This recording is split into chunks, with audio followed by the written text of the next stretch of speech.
It's off the record. It's Wednesday night. Everybody alright? It's off the record. It's Wednesday night. Hey, you better hold on tight. It's off the record. It's Wednesday night. K.O. I think they're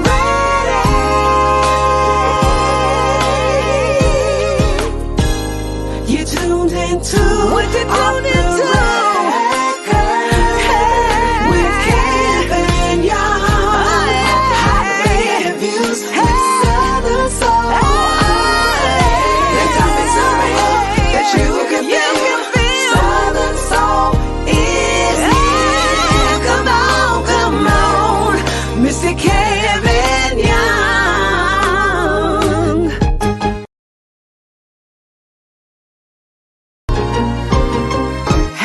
It's off the record. It's Wednesday night. Everybody alright? It's off the record. It's Wednesday night. Hey, you better hold on tight. It's off the record.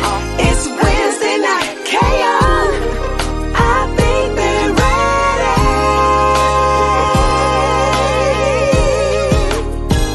ready. You tuned into what you tuned into.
It's off the record.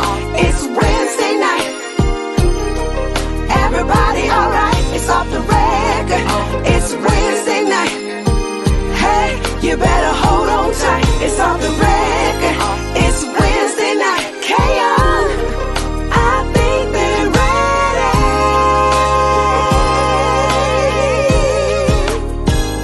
ready. You tuned into what you tuned into.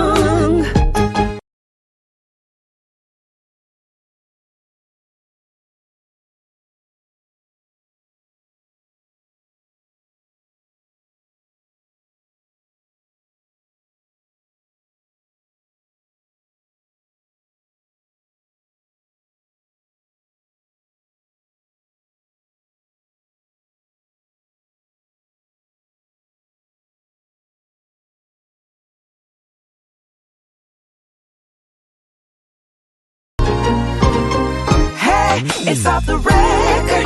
It's Wednesday night. Everybody alright. It's off the record. It's Wednesday night. Hey, you better hold on tight. It's off the record. It's Wednesday night. K-On, I think they're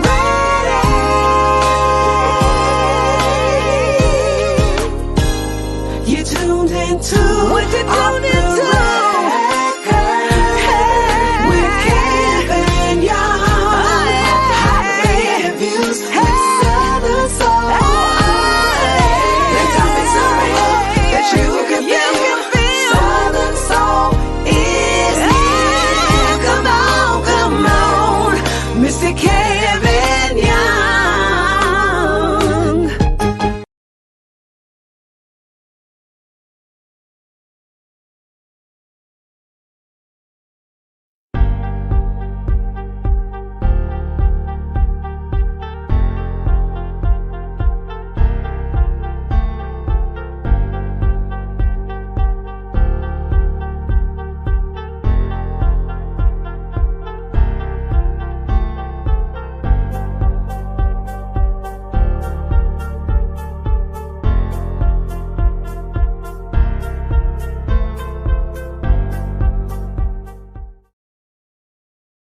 Now give me my theme music.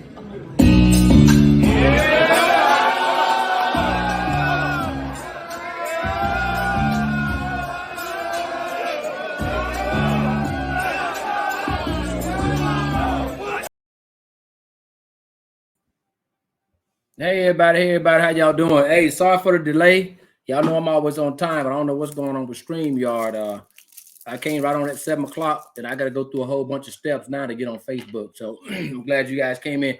DJ Cowboy, can you hear me back there? Can you hear me? Okay, good. Yeah, so thanks you guys for tuning in. We got a bomb burner tonight. Tonight is the last night for interviewing with the DJ. You got DJ Cowboy on here. very good guy. Been in the business for a long time. Like I said, I was very selective on who the DJs I wanted to actually interview for this month. No, not saying in 2 or 3 months I'll pick 4 more DJs, but so he's the 4th DJ to come on, and you guys gonna be surprised about his background and stuff. He's been a lot of places and stuff. So I mean, I got a lot of respect for the guy. That's all I can say. I got a lot of respect for the guy, and I'm very honored to have him come on off the record and to share his knowledge and stuff with us over here. Now, you guys do me a favor. Now, when I let DJ, when I release him, I said I got something to say. So once DJ Cowboy is released, I got a little rant I wanna say for myself. Okay. So look, without further ado, we're gonna go and bring him on. He ready? What's going on? What's going on, DJ Cowboy? Hey, what's going on, K Young? Chilling. Hey, that's Cowboy with a C or K? That's Cowboy with a K. You know, back when I was young and dumb, man, I spelled my name with a C. I ain't better. With a C? Okay. Yeah, so but it's with a K now, right? Yeah, because I'm older, man. I do stuff a little different, you know what I mean? There you go.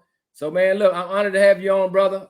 Like I said, man, there's much respect to a lot of guys, man, that's actually doing what they love. You're doing it because you want to do it, not because you have to do it. And I think that a lot of DJs are pushing Southern Soul to a place where it needs to be. And you're one of those DJs. You're not biased at all. I think you deal with a lot of folks. I think a lot of folks have your respect because I got a lot of phone calls. It seems like I always get a lot of phone calls when certain people hit the podcast. You got a lot of phone calls by me? Yeah, I got a lot of phone calls. Yeah. Oh, man, well, good. Oh, no, man. Look, first of all, look. I mean, it's respect. It ain't no malice over here because they know they better not call me with no nonsense. You already know that. So, they was calling me, man. Just let me know they dealings with you and stuff, man. You're pretty straight up DJ. Look, I wore this hat because we veterans. You see what that hat say, right? Salute. Oh yeah. Retired. Yeah, I'm retired. Don't ask me to do a damn thing. That's right.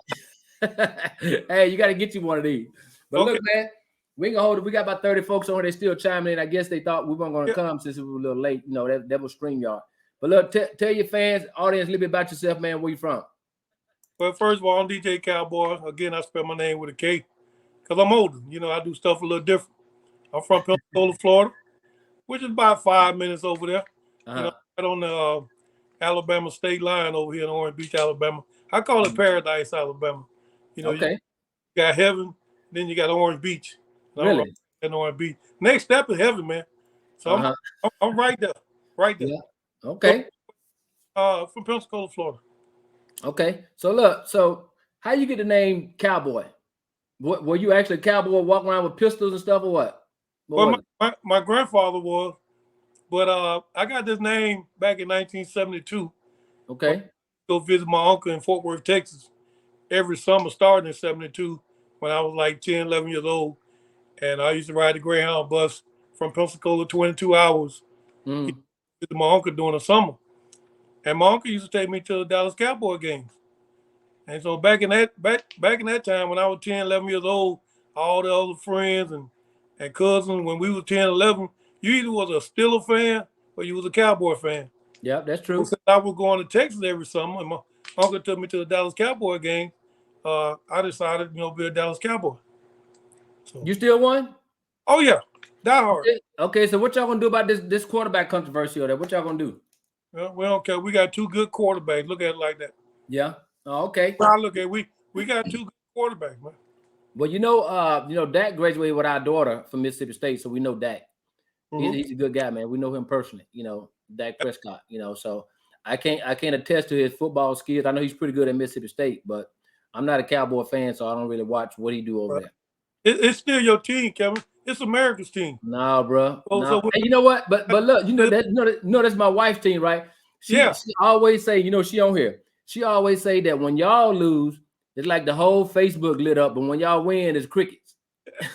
they don't hate the Cowboy. They hate the Cowboy fans, man. Yeah. Yeah, because y'all narcissistic, they say. Hey, man, again, man, we're champions. They hated Michael Jordan. Yeah. Man. Uh-huh. They want to let themselves win. That's what it was about, man. Oh, okay. They got tired of winning, man. So, how long you been a DJ, brother? 38 years. 38 years. 1984, off and on. So okay. I was in the Army for 20 years, and I was in 4 wars. So thank you for your service. Wars, huh? Thank you for your service. Hey, thank you too, and all the veterans out there listening. Thank you for your service. Mm-hmm. But 38 years since 1984. Wow. I DJed in 11 different countries. Okay.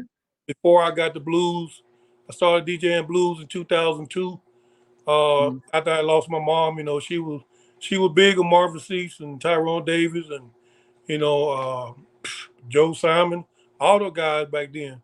And so I died. I moved back home to Pensacola after I retired. First 6 months I fished just like I do now. Fished for 6 months. I didn't work for nobody.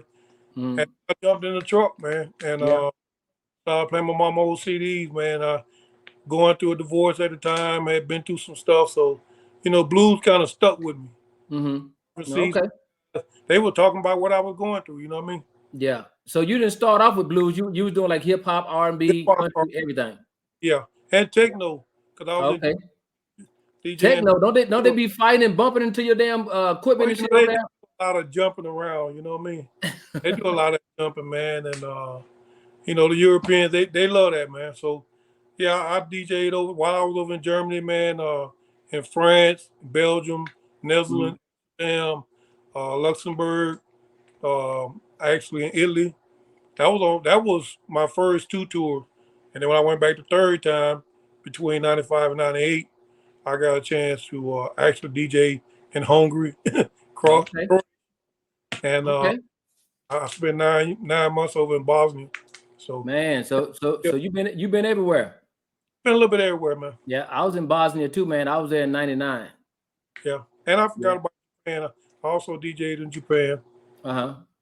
So let me ask you this question, man. You're a veteran. So what were you doing in 2011 when the towers came down? Actually, when the towers came down, man, we was out in the what we call the field out there training. Set a training exercise that was like 3 days long. And we was actually had just finished setting up the tents and stuff, and one of my captains got a call from his wife saying an airplane just hit the World Trade Center. And so 10 minutes later, another officer got another call. Said the second plane hit. So right then, you know, they put us on alert, man. We broke down everything immediately, man. I was at Fort Bragg, North Carolina, and you know, we ready to fight over there. So Yeah. you know how it is, man. You train and train and train, and you kill somebody.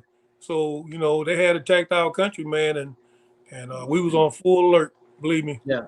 I mean, 2001, I said 2011, 2001. Yeah, yeah. I know. So look, so check this out, right? So we was at work, man. We was just, you know, playing around and stuff, man. And I was in the commander's office and watching TV, and I thought it was unreal. I was like, okay, what is that? It's like, hold on, everybody be quiet. I was like, what? They said, you see these planes? I was like, okay, what is that? Commercial? They said, no, they this the enemy hitting. I said, are y'all serious, bro? They was like, yeah. Then that second plane hit. Then we went on full alert, man. We went on full alert, bro. Yeah, we went on full alert. Yeah, man. So we was gone, man. And I think in about 10, 11 days, we were gone. You know, Fort Hood. No, we were gone, man. Out right behind Fort Bragg. We Oh gone. yeah. We gone, man. And at first we didn't know who did it. You know what I mean? Yeah. So it was crazy times, man. Crazy. So look, you said you've been overseas. So you was a DJ over there. So how is it different with your audience versus here? I know it was different because I was in Germany for 12 years. Yeah. So how was it different? You know what I'll tell you, man? They weren't much because they love our music. Yeah. Oh yeah. And they love black men too. Yeah. Yes, Lord. Yes, Lord. back when I was 19 years old, you know, they used to call me Eddie Murphy. They went out on with Raw and Delirious. Yeah. I used to wear suits all the time to the club, and you know that's what we did back then. And I would look at some pictures. I kind of favor him, you know, but I looked better than he did. But you know, I was kind of built like I'm about 150-pound man, bow-legged, and so yeah. But the clubs back then, man, you know, when I first went to Germany, that second night actually, I went out to the club. And back then, I don't know if you remember the dance called the Smurf. Yeah. Went to the club, they were doing the Smurf better than American was. Oh yeah. Yeah. Oh man. They Americanized. They definitely Americanized. They love our music. They do our dances. You know, a lot of they hang out with the brothers and stuff. So they time it is. And that's just about everywhere I've been. They love Black Americans. I've been in 18 countries, man. 18. So let me ask you this question, man. So how'd you venture over to Southern Soul? What year? 2019. 2019. So what has been your experience thus far? Got a lot better, but in the beginning, you know, it was a little crazy. You know, people wanted to know who I was. You know, came in and got popular real quick. People was DJs inboxing me. You know, want to know how long I've been in Southern Soul, and then I found out I had got nominated for 2 ZBT awards. And I didn't even know what ZBT was, but some of the DJs was inboxing me, want to know what I did to get nominated. And I was like, bro. We're going to talk about that. Yeah, we're going to talk about that. So let me ask you this question right here. So do you have a relationship with other DJs right now since you've been over here since 2019? Yes. I do talk to several DJs. What do y'all talk about? Y'all talk about the good, the bad, the ugly, or just the good?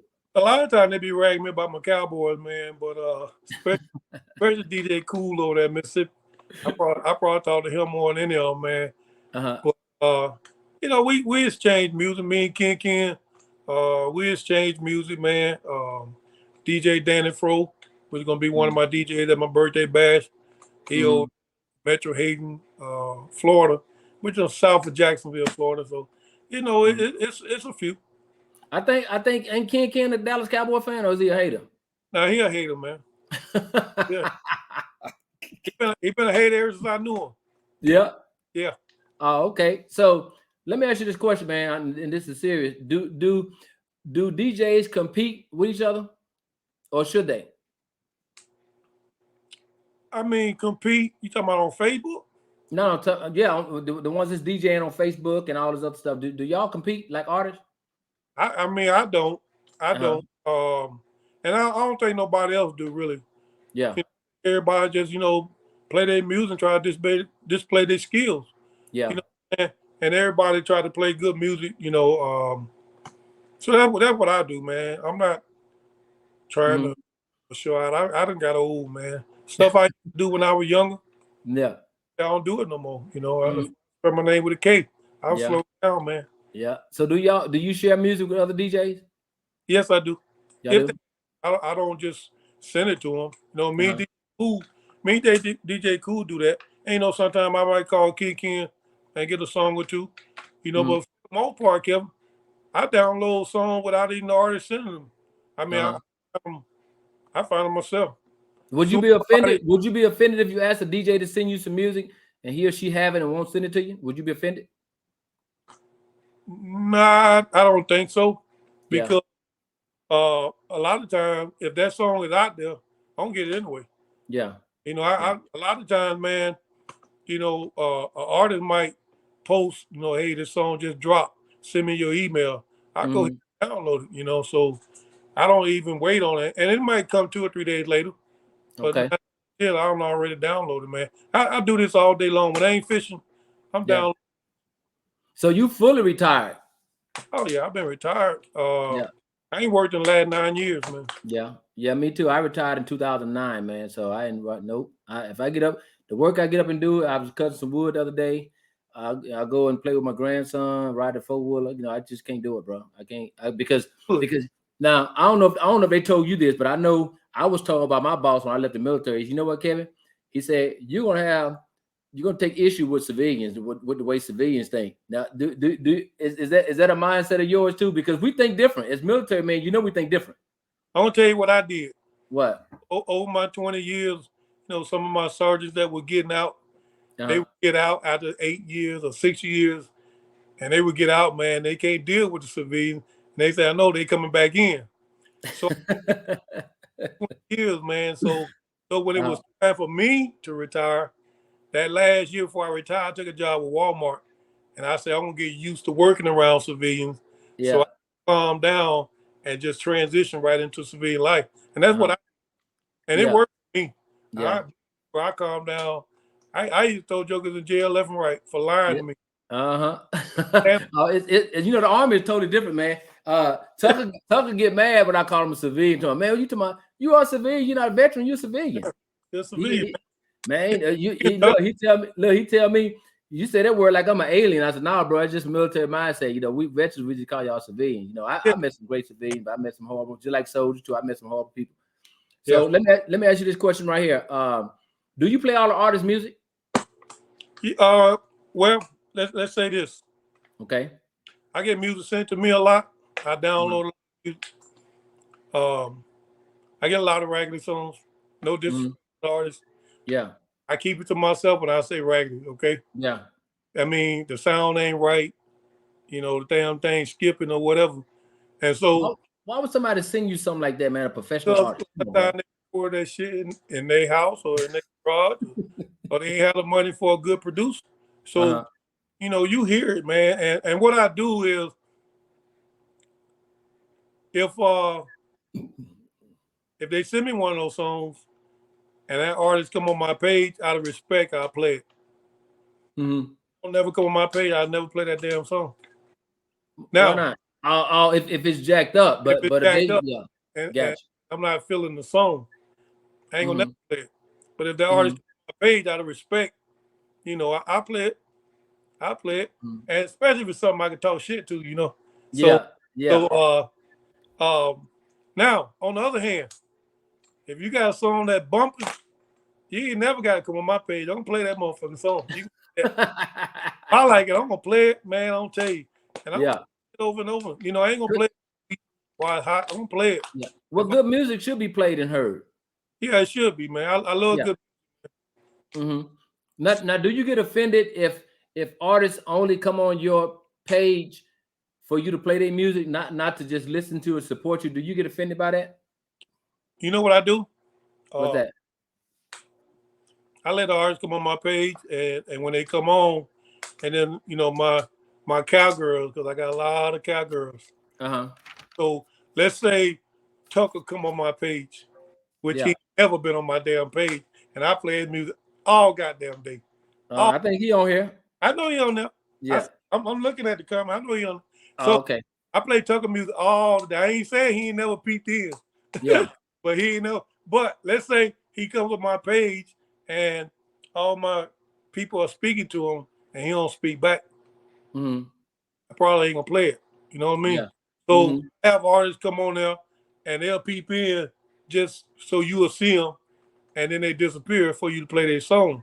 But Mm-hmm. I catch on to it. You know, if I catch you not chatting back and forth, speaking to the people that's buying your music or coming to your shows, and you can't even take the damn time to say hello, you know, Mm-hmm. I probably won't play it unless it's a banging ass song. Uh-huh. But you know what though? This was some of the artists tell me, the A-list artists, the top tier, that they peep in. So many people on there saying, hey, hey, hey, hey, this person, hey Calvin, hey Tucker, hey, they be like, man, they don't want to speak to everybody. You know what I'm saying? Because like 50, 60 people, they just say, hey, hello, everyone, but a lot of them just don't want to be, to be harassed. I don't know if that's, I Some don't of mean them harshly, do but, that. huh? Some of them don't even do that. I mean, I don't really have too many A-lists come on my page anyway. Yeah. They do, but I don't have too many of them. So when you say A-list, you talking Tucker. Tucker, Calvin, Uh, Pokey, Charles, yeah, Willie Clayton. Yeah. they yeah they don't really do Facebook that much anyway. Calvin Richardson, Yeah. they don't really do. Uh-huh. Mm-hmm. So let me But ask you a question. Do you let me see who I'm at. Okay, you already said what prevents you from playing their music, right? So if it's horrible, I mean, if the mixing and maxing and all that is horrible, right? That's why you don't play it. yeah, and if they don't come on my page, I ain't gonna play it. Uh-huh. Now, Why, what I why do, they gotta come on your page? because if the song horrible, man, why should I play it, man? When Oh, you talking about if it's horrible? I'm talking about if it's yeah, they don't have to come on there if it's a good song. if it's a good song, they ain't never gotta come on Gotcha. my page. I'm gonna play it, Gotcha. bro. I believe Okay. it. And so, Okay. and what I do for some of those songs, man, I play it on my boat. You know what I'm saying? Yeah. I'm on my boat. I try to make myself like some of these songs, man. I play it when I'm riding my boat, or I play it when I'm at the gym, on a stationary bike or working out or whatever. I play it, I listen to it. And Hold then up. eventually, if I'm Pause right there. yeah, You say you try to make yourself like the song? some of them, some of How is that? I mean, but how is that? Either some songs do grow on you. Some once they man, huh? when Michael Jackson used to come out with his song, man, it's Yeah, like the hell until you yeah, see the video, until you see yeah, the movie, you yeah. know. So they had to grow on you, Kev. You had a Jerry curl back then when Michael Jackson was famous. You had a Jerry Huh? curl. You had a Jerry curl back then when Michael Jackson was famous. No, I never had a Jerry curl, but I actually seen him in concert twice in Germany. Oh, okay. Yeah, I Wow, never saw him. Yeah, seen him twice. I never saw him. And So let me ask you a question. You're a DJ, and it's often when people argue, they'll say it's a difference between a DJ and an MC. Some DJs call themselves MCs and DJs. So can you explain that to me? Because I mean I don't know the difference. I know if you're a DJ, I'm thinking you just explain that if you can. well, again, some MCs slash DJs, those are ones that talk. A lot of Okay. DJs love to talk, and they got talk game to go with the music. For instance, Okay. trucker like me, Yeah. I talk a lot of noise too, Uh-huh. but at the same time, most DJs, if they can get away with it, they ain't gonna talk at all. They rather just play the music. Oh, And okay. like 10, if you doing a party or you doing a show or whatever, you got a host that's gonna do the Uh-huh. talk. So a lot of DJs, if they had it their way, man, they would rather just play the music. Oh, okay. So Now, okay. Now let's get hot. Now, you made a statement saying that all DJs don't play the same music. Explain that. they don't. Some DJs like the slow music. Some DJs, Uh-huh. some of them like all blues. Some Mm-hmm. like Zydeco. Some like the trail ride music. Mm-hmm. But you don't like slow music though, right? I I do, but I don't play it that often. Uh, Why not? do when I do play it, it's in the beginning of my life. Mm-hmm. I got 17 things wrong with me. I don't know if people know that. I'm a disabled veteran. Yeah. I got like 17. I used to run 26-mile marathon. I used to jump airplanes. I did a lot of crazy shit in my army. I mean, a lot of crazy stuff. Some shit I can't even talk about. I don't keep it in 100. Here's some stuff in the military that I'm paying for now in my old age, and I'm finna be 59 years old next week. Yeah. So when I wake up every morning, I'm in a lot of pain. A hip burning, feet burning, shoulder burning.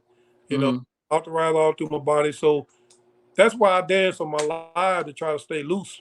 I couldn't stay the whole time, you know, because a lot of times when I come on, I'm on 3 or 4 hours and just stand in one spot, man. I'll be sitting there frowning the whole time because I'll be in a lot of pain, man.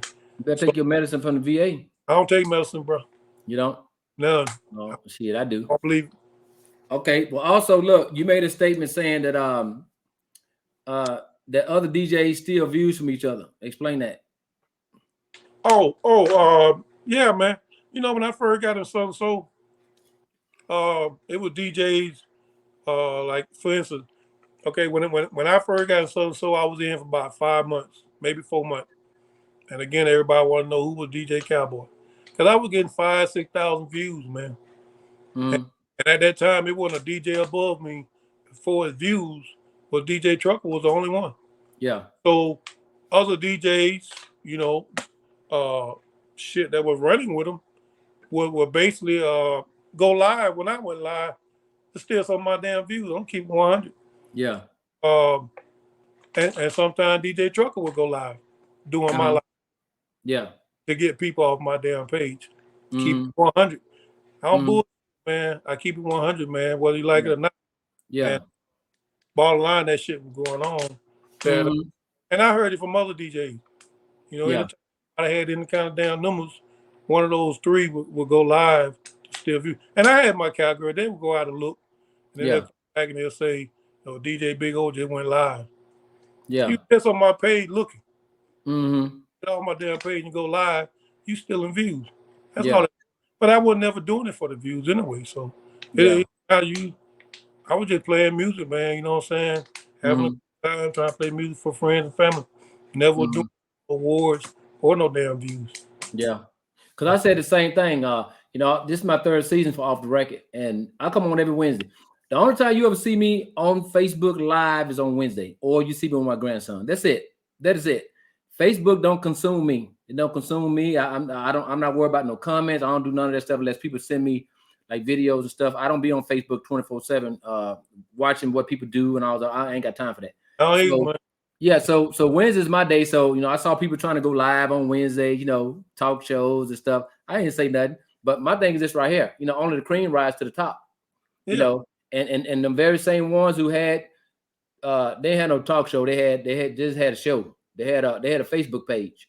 So you know, and they you know they teed it out. You know, I'm still here.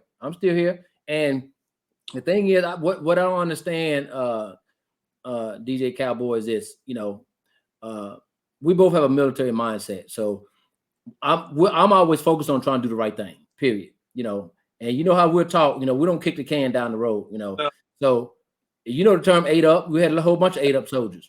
Yeah, but a whole bunch of 8 up soldiers. So if you couldn't pass the PT test, you get 3 tries. Yeah. That's it. On the 3rd try, your ass don't pass, you're a civilian. You going to the house. Then you back to your mama. You going to the house.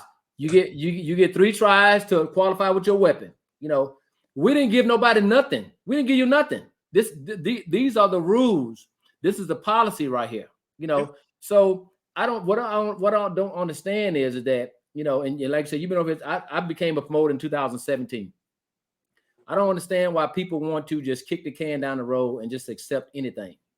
Just accept anything, or expect you to unhear what you've heard, unsee what you have seen, unsee what you have seen, and then they expect your brain to be, you know, have a brain fart. You know, so I just don't get it, man. I think a lot of times, you probably experience this too. A lot of folks just so tied up in the likes and views, you know, that they become everything about them become convoluted, you know, or they want to be like somebody else. You know, they talking about those fake ass like and views. Yeah, I'm just saying, you know, whatever they got, you know, they concerned about that, you know. So I don't boost nothing. I mean, my views are my views. The people on here, the 82 people that's on here, these are the people that come on every Wednesday. You know, they come on every Wednesday to see, you know, what Off the Record is talking about. Because like I said, it's not scripted over here. I'm not going to tell you what to say. I'm not going to tell you how to answer. You know, I ask the burning questions that people want to know. Like as a DJ, let me ask you this question right here. Do you go on other DJs' lives to support them or to learn anything? Do you do that? I go on. Like I say, I don't be on Facebook all day. You know, I do go on some DJs. If I do get on Facebook and I'm strolling down, I see a DJ on, and if that DJ support me, yeah, I will go on that DJ page. Okay. But you know, it ain't too many DJs that really support me, man. You know what I mean? Mm-hmm. They'll come on there and they don't stay on there. You know what I mean? Yeah. Coming on there and showing your face for 2 or 3 minutes, you ain't supporting me. Yeah. Being nosy. Mm-hmm. You being nosy. You're not there for, cause I'm on for 3-4 hours. I don't expect you to be on there that long. But goddamn, give me 30 minutes. Yeah. You know what I mean? Yeah. So I have done it on other DJ pages. I don't get the same. So, but it ain't that serious to me. You know what I mean? It ain't that serious, man. Cause bottom line, Kevin, I'm a DJ and I'm also an entertainer. So, man, a lot of people going through a lot of stuff with COVID, lost family, man. So I try to make people laugh. I try to make people day. Yeah. And if I one person day, man, my cowgirls will tell you, man. If I can make one day, make one person smile, hey man, I feel good about myself.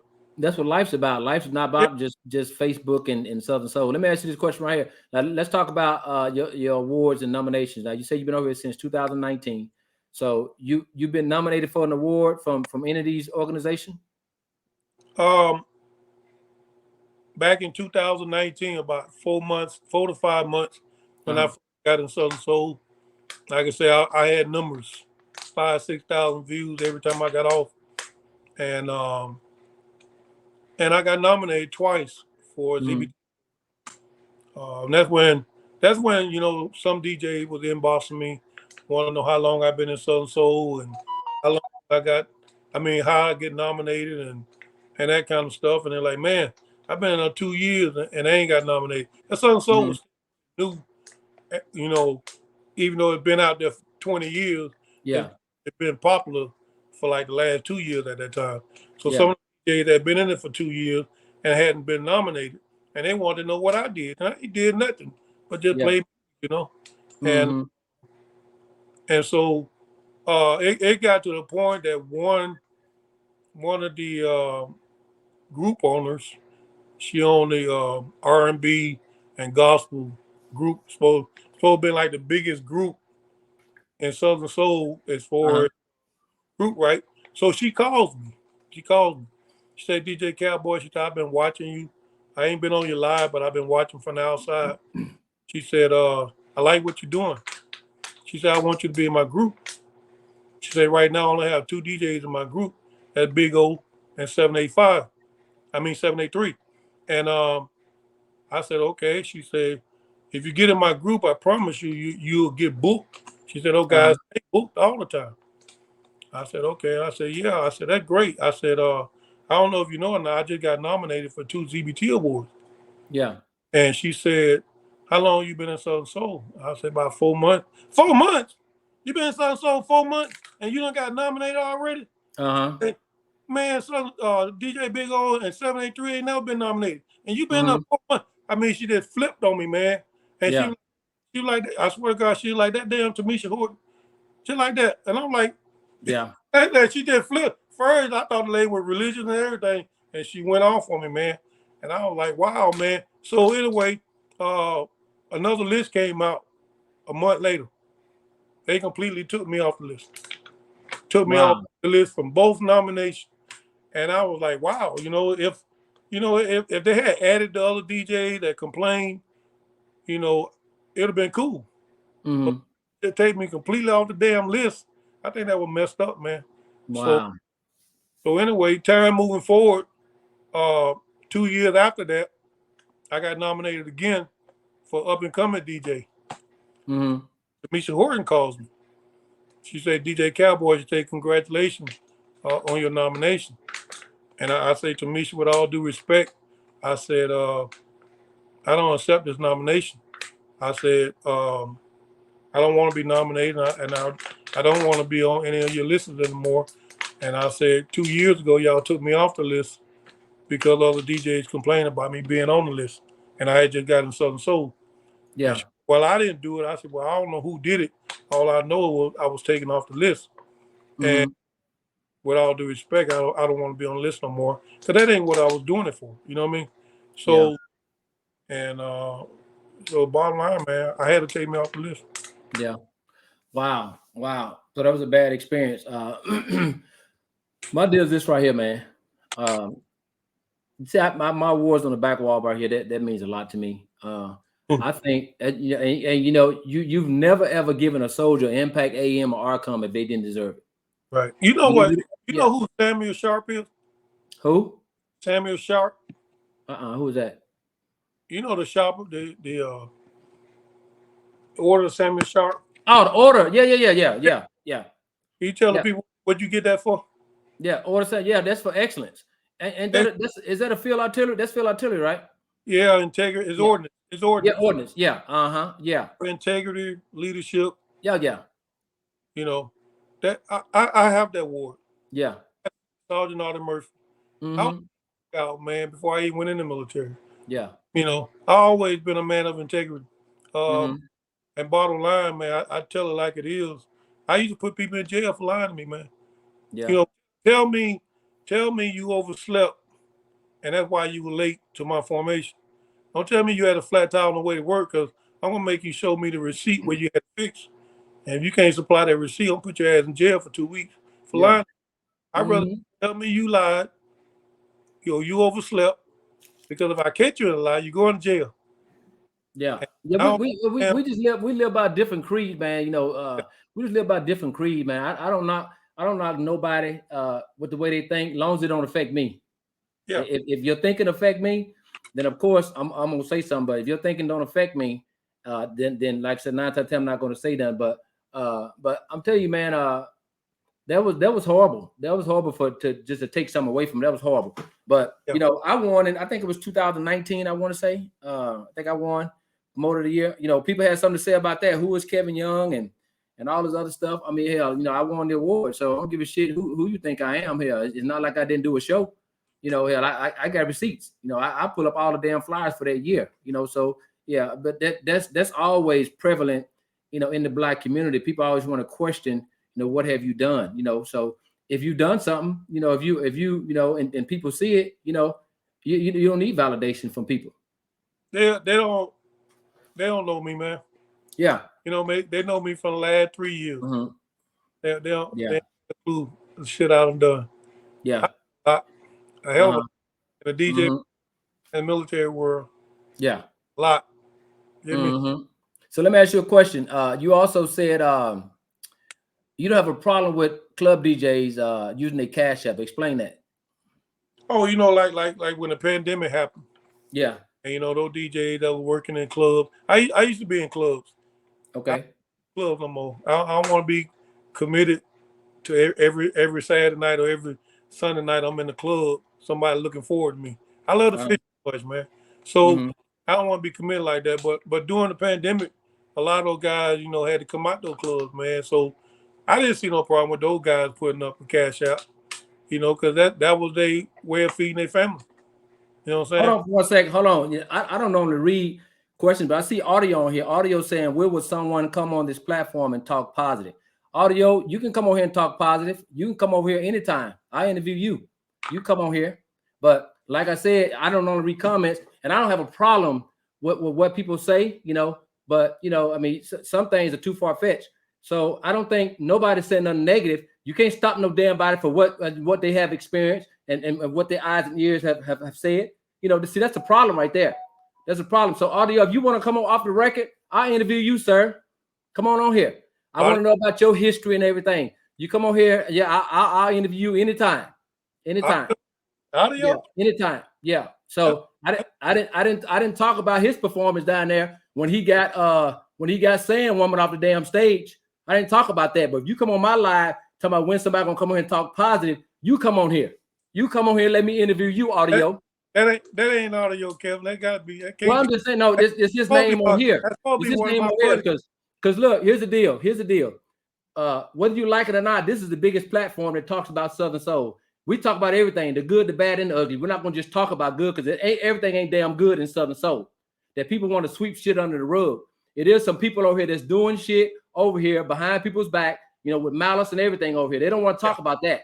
They don't want to talk about that. So anytime you want to have, anytime you want to have an educated conversation about Southern Soul audio, come on here. Come on here when I start interviewing artists. So he know I'm finna call his ass when I get off. Well, I'm just saying, you know, freedom of the speech is fine because that's what we fought for. We fought for freedom of speech where people can, you know, say whatever they want to say, you know, but you got to be respectful. You got to be respectful at the same time. When you sit up here and talk about the guests on here, don't never have nothing positive to say. A lot of the guests on here are real. They don't kiss people's ass. That's what it is. That's what it is. They don't kiss nobody's butt. You know, plenty of people come on here and I ask them questions and they're honest. That's what it's about, having an honest discussion, not to try to sweep shit under the rug and only try to cover for the people that you cool with. No, not over here. No, we talk about everything over here. So you welcome audio anytime to come over here, come on off the record, and I can interview you, and I want to see how positive you're going to be. But anyway, I just had to say that. So let me say this right here. Talk about, you say you don't have a problem with club DJs putting up their cash app. What's up with that? Like I said, those guys had to feed their family. You know what I'm saying? If that was their main source of income, man, and you know, COVID messed that up, you know, and they weren't one of the guys that got the PPP loan, you know what I mean? Ain't nothing wrong with those guys putting cash app up. You know what I'm saying? But so a lot of people took advantage of that, you know, took advantage of just because they were playing music, wanted to get paid for playing music. Yeah. Bunch of bull, man. Mm-hmm. I just when I think it was either Ken or DJ Haynes. I kind of look at that twofold. I think DJs play a critical part in moving the music. You know, so to me, if you're providing a service, you know, because y'all don't have to come on here and play music. That's your own personal time. On Facebook, that's your own personal time. You know, so if the DJ, if the artists want their music played, you know, they can go pay the damn radio DJs. They're going to charge you to play the music over there. I'm pretty sure. So I don't think, me personally, this is my personal opinion, I don't think there's nothing wrong if you come on here for 2 hours and you play music and people want to bless you. I don't think nothing wrong with that. You know, that's just my personal opinion because I've done it. Yeah. I would never ask. I would never ask, man. Yeah. I'm gonna tell you, man. I'm in a small town, so and I maintain 2 households. You know, I got a condo on the beach, I got a house in Atlanta. And like I say, man, I ain't worked in 9 years. Yeah. But I got a $500 to $600 light bill, and a lot of it got to do with me with all these license shit. Yeah. My house in Atlanta, you know, I get a light bill, and my wife always used to get on my ass about that. Hey, but I like to do, you know, and so I do it.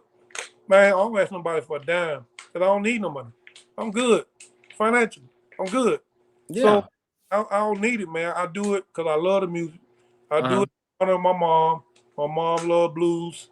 And that's why I do it, man. Like I say, I honestly do it to put a smile on people's face. Yeah. I do it to help up and coming artists. Yeah. You know, because a lot of times, man, I had artists, man, that would have me play the music when other DJs wouldn't. Yeah. I helped a couple. You know what, man?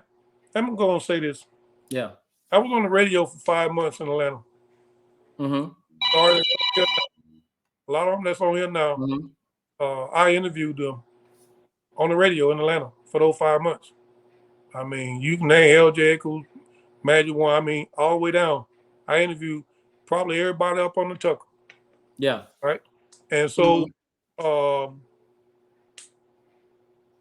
lot of them don't hardly come on my page no more. Keep them 100. They don't. I don't know. It's because, you know, these people have reported my page so much and messed up numbers, and so my numbers are not showing. Like, you'll never see, like you say, you got 80 or 100 some people on your live right now. Yeah. You know, because they have reported my page so much. Yeah. Me in a box. You'll never see it. You know, I used to back in 2019, when all this dirt started, Yeah. these so-called trucker divas. Yeah. Back then, I'm gonna say it like that. 'Cause that's what it was. Back then, you could look in the community standards back then, and it'll tell you who actually reported you. I caught Yeah. 3, and they were trucker divas. Mm-hmm. They were trucker. I ain't saying DJ truckers told them to do it, Mm-hmm. but they were trucker divas, right? Yeah. So they used to report my page, and what they used was they used the status saying I was too sexual because I talk junk on these songs, you know what I'm saying? So they Mm-hmm. used that to report me to get me cut off, give me a red light, get me blocked, and Mm-hmm. it got to the point, man, that I couldn't even play music for 15 minutes. Yeah. They was constantly reporting me, constantly. Do you think that was because you was a Cowboy fan? They could have been, but I don't think that was the reason. They were trying to slow me down. Yeah. Yeah. I got nominated, and then I ain't bad on the eyes either, man. You know Yeah. what I mean? I'm not bad. I'm not bad on the eyes, man. Yeah. And so Mhm. and so they always wondered why all the women was on my page. Hey, you extremely truculent, man. You know that, right? Huh? You extremely truculent. Yeah, yeah. But check it out though. But Go ahead, brother. Go like ahead, brother.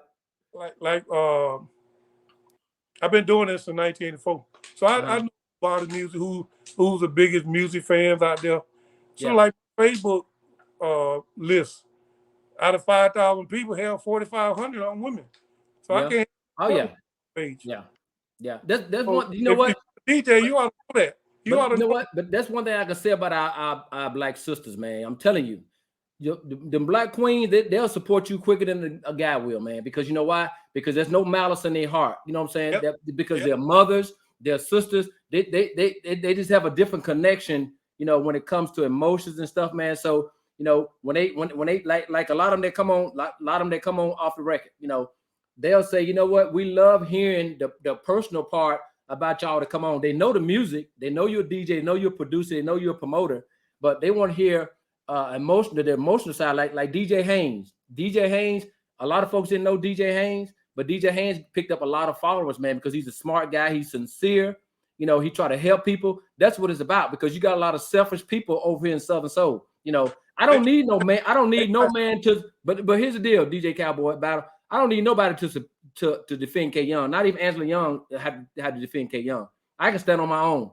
I don't need no. I'm not in the military anymore. I don't need no platoon, no company, no battalion, no brigade. I don't need none of that. I stand, and everything I say, I stand on it. I stand on 100%. I don't disrespect nobody. But the thing is, they'll try to throw these little smart ass comments out. Well, why Kevin asked this question? Because I want to. Because I want to ask that question, because that's the shit that people want to know, that these people are afraid to ask. Now, I never let nobody come on here and go 110, 120, 130. We don't talk about nobody's family. I'm not going to talk about nobody's wife, no child, no. But if you're in the business, just like Barack Obama, they still talk about him. He's president for 8 years. They keep saying he didn't do nothing for black folks. So and you know what he said? He said he respect that because he's a public figure. So if you're in the public eye, just like people talk about off the record, I'm not gonna go and make a post and say, I don't care, just don't watch it. You got different shit on TV you can watch, a lot of stuff I don't watch. But they so sensitive over here because they want you to be their friend. They want you to accept stuff. Now, I'm 52 years old. I'm world traveling. I'm not going to accept no nonsense. I don't accept no nonsense. And I'm a man. So any man that got to hold another man's hand, it makes me question your manhood. Stand on your damn own and stop trying to defend other men. That's what women do. Women defend each other. Men stand on their own. But go ahead. What were you going to say? Hell, I forgot. I was listening to you going off. No, man, just they put the no, but what I was saying, yeah. What I was trying to say was, hell, they were trying to shut DJ Haynes down too, and TC. Yeah, trying to shut them down too, man. Bottom line, man. I'm gonna tell you the game, man. And like I said, I've been doing it for a while. I know what was really going on. Yeah. They bought views. To build up their followers, right? Yeah. And so the game is we're we'll play all the big artists, all the A-list artists. And so if you down there, you know, you up and coming artist, and you want to get your music heard by 100,000 people, yeah, you gonna have to pay me 250, 350, whatever. I give you 6 spins or whatever it's gonna be. And yeah. that's why the list, that's why they bought views. So scam to make money. Bottom line, bought views. Facebook came at me with that crap, man. Yeah. And these people ain't even selling soul. They told me bottom line, pay me $250. We can open your page up to 50,000 followers. Yeah. They ain't selling soul, you know. So, but it makes you look like, okay, wow, you got 100,000 followers, and an up and coming artist, he got a song or she got a song that she think is hot, and he like, well, you know, you give me $250, you know, maybe out of that 100,000, you know, 15,000 might hear your song, and 5,000 might buy it. And you know what? And I see, know artists that paid that damn money. And see, I get no credence to that because I go to the shows. People go live. So if you got 250,000 followers and you on a show and ain't but 5 people there, you know, then you ain't shit. Yeah, but that ain't nothing. That ain't nothing. The 250,000 people is probably some damn alien somewhere. You know, you cannot make that make sense to K Young. You can't make that. So if you got 100,000 followers and you do a show, yeah, so I'm gonna do a birthday bash and it's just you and you got 10 people there. What are other 295,000 people at? What are they at? You know, so when they start talking, like my birthday Saturday, yeah, it ain't probably be no Facebook friend. It's gonna be some of my cowgirls, coming, but the majority of people that gonna be at my spot gonna be friends and family from Pensacola. You know, so I'm not gonna have a whole lot of followers there. They follow me on Facebook. I don't respect those people. I got followers all over the world, just like all the other DJs. Yeah. They all over, man. So it's a lot of them, you know, in surrounding states. Some of them changed their mind at the last minute. Situation came up. But, you know, I do know at least damn near 10 coming. Yeah. Never met them before. So it's gonna be great to meet them. You know what I mean? And that's good. And like I said, you know, they don't understand, you know, I'm telling you, DJ Kowboy, and you my battle buddy, you get 20 years. They don't understand our mindset. You know, I'm not trying to compete against nobody. So if you get a talk show and you want, I don't care. I'll come on and support and listen, you know, and stuff. I don't care, you know. So it's not about competition with me because Facebook don't pay me nothing. Look, this podcast I pay for. This not a Facebook page where you can just interview. No, I pay for this podcast every month. I pay for it out of my pocket. I don't put my Cash App up and none of that. And I've been doing it. This is my 3rd year doing it. My money out of my pocket. You know, but I did have this lady that texted me and she said, you know what, Kevin, I really like your podcast. I want to Cash App. I said, ma'am, you don't have to. She said, no, I have to because I watched it for the first time. You know, and she cashed out me. I said, okay, that's fine. But the thing is they thinking that, you know, and everybody was saying, I'm gonna say this right here. Everybody was saying, you know, all the DJs on here, I wonder how many times Trucker name gonna come up. You know, I mean, I'm like, really? So Trucker don't need nobody to defend him. Trucker's a man. But let me say this. No, let me say this. You know, Trucker's a man like anybody else. You know, Trucker got a good platform. Trucker's a good DJ. You know, I mean, you know, you can't knock his talents. That's what we do as military men. We recognize people's talent. He has a talent. You know, DJ, all y'all got talent. You know, you can't knock that. You cannot knock that. But nobody's above reproach when you're in the public eye. Yep. Nobody's above that. I love what ZBT is doing, JMA, and all these other people. But you're not above reproach. So stop thinking that people are supposed to unsee what they have seen. Stop thinking that people are supposed to unhear what they have heard. And stop thinking that people are supposed to not use their damn brain. Yeah. You know what, man? Yeah. If 2 people say some stuff, I might not believe it. Yeah. Got 3, 4, 5, 6, 7, 8, you know what I'm saying? Basically, same damn thing. Yes, I was in the military. Your ass did it. True. It's true. You did it. If it's 1 or 2, you might, well, I don't know. But when you fucking 6, 7, 8, 9, 10, 11, 12, 13, 14, saying the same motherfucking thing, it's true. Yeah. Yeah. Oh, yeah. Yeah. You don't make it to the top without stepping on somebody at the bar. You know how they go. Let me ask you this question right here. Should DJs be able to mix and mix and scratch? Should they?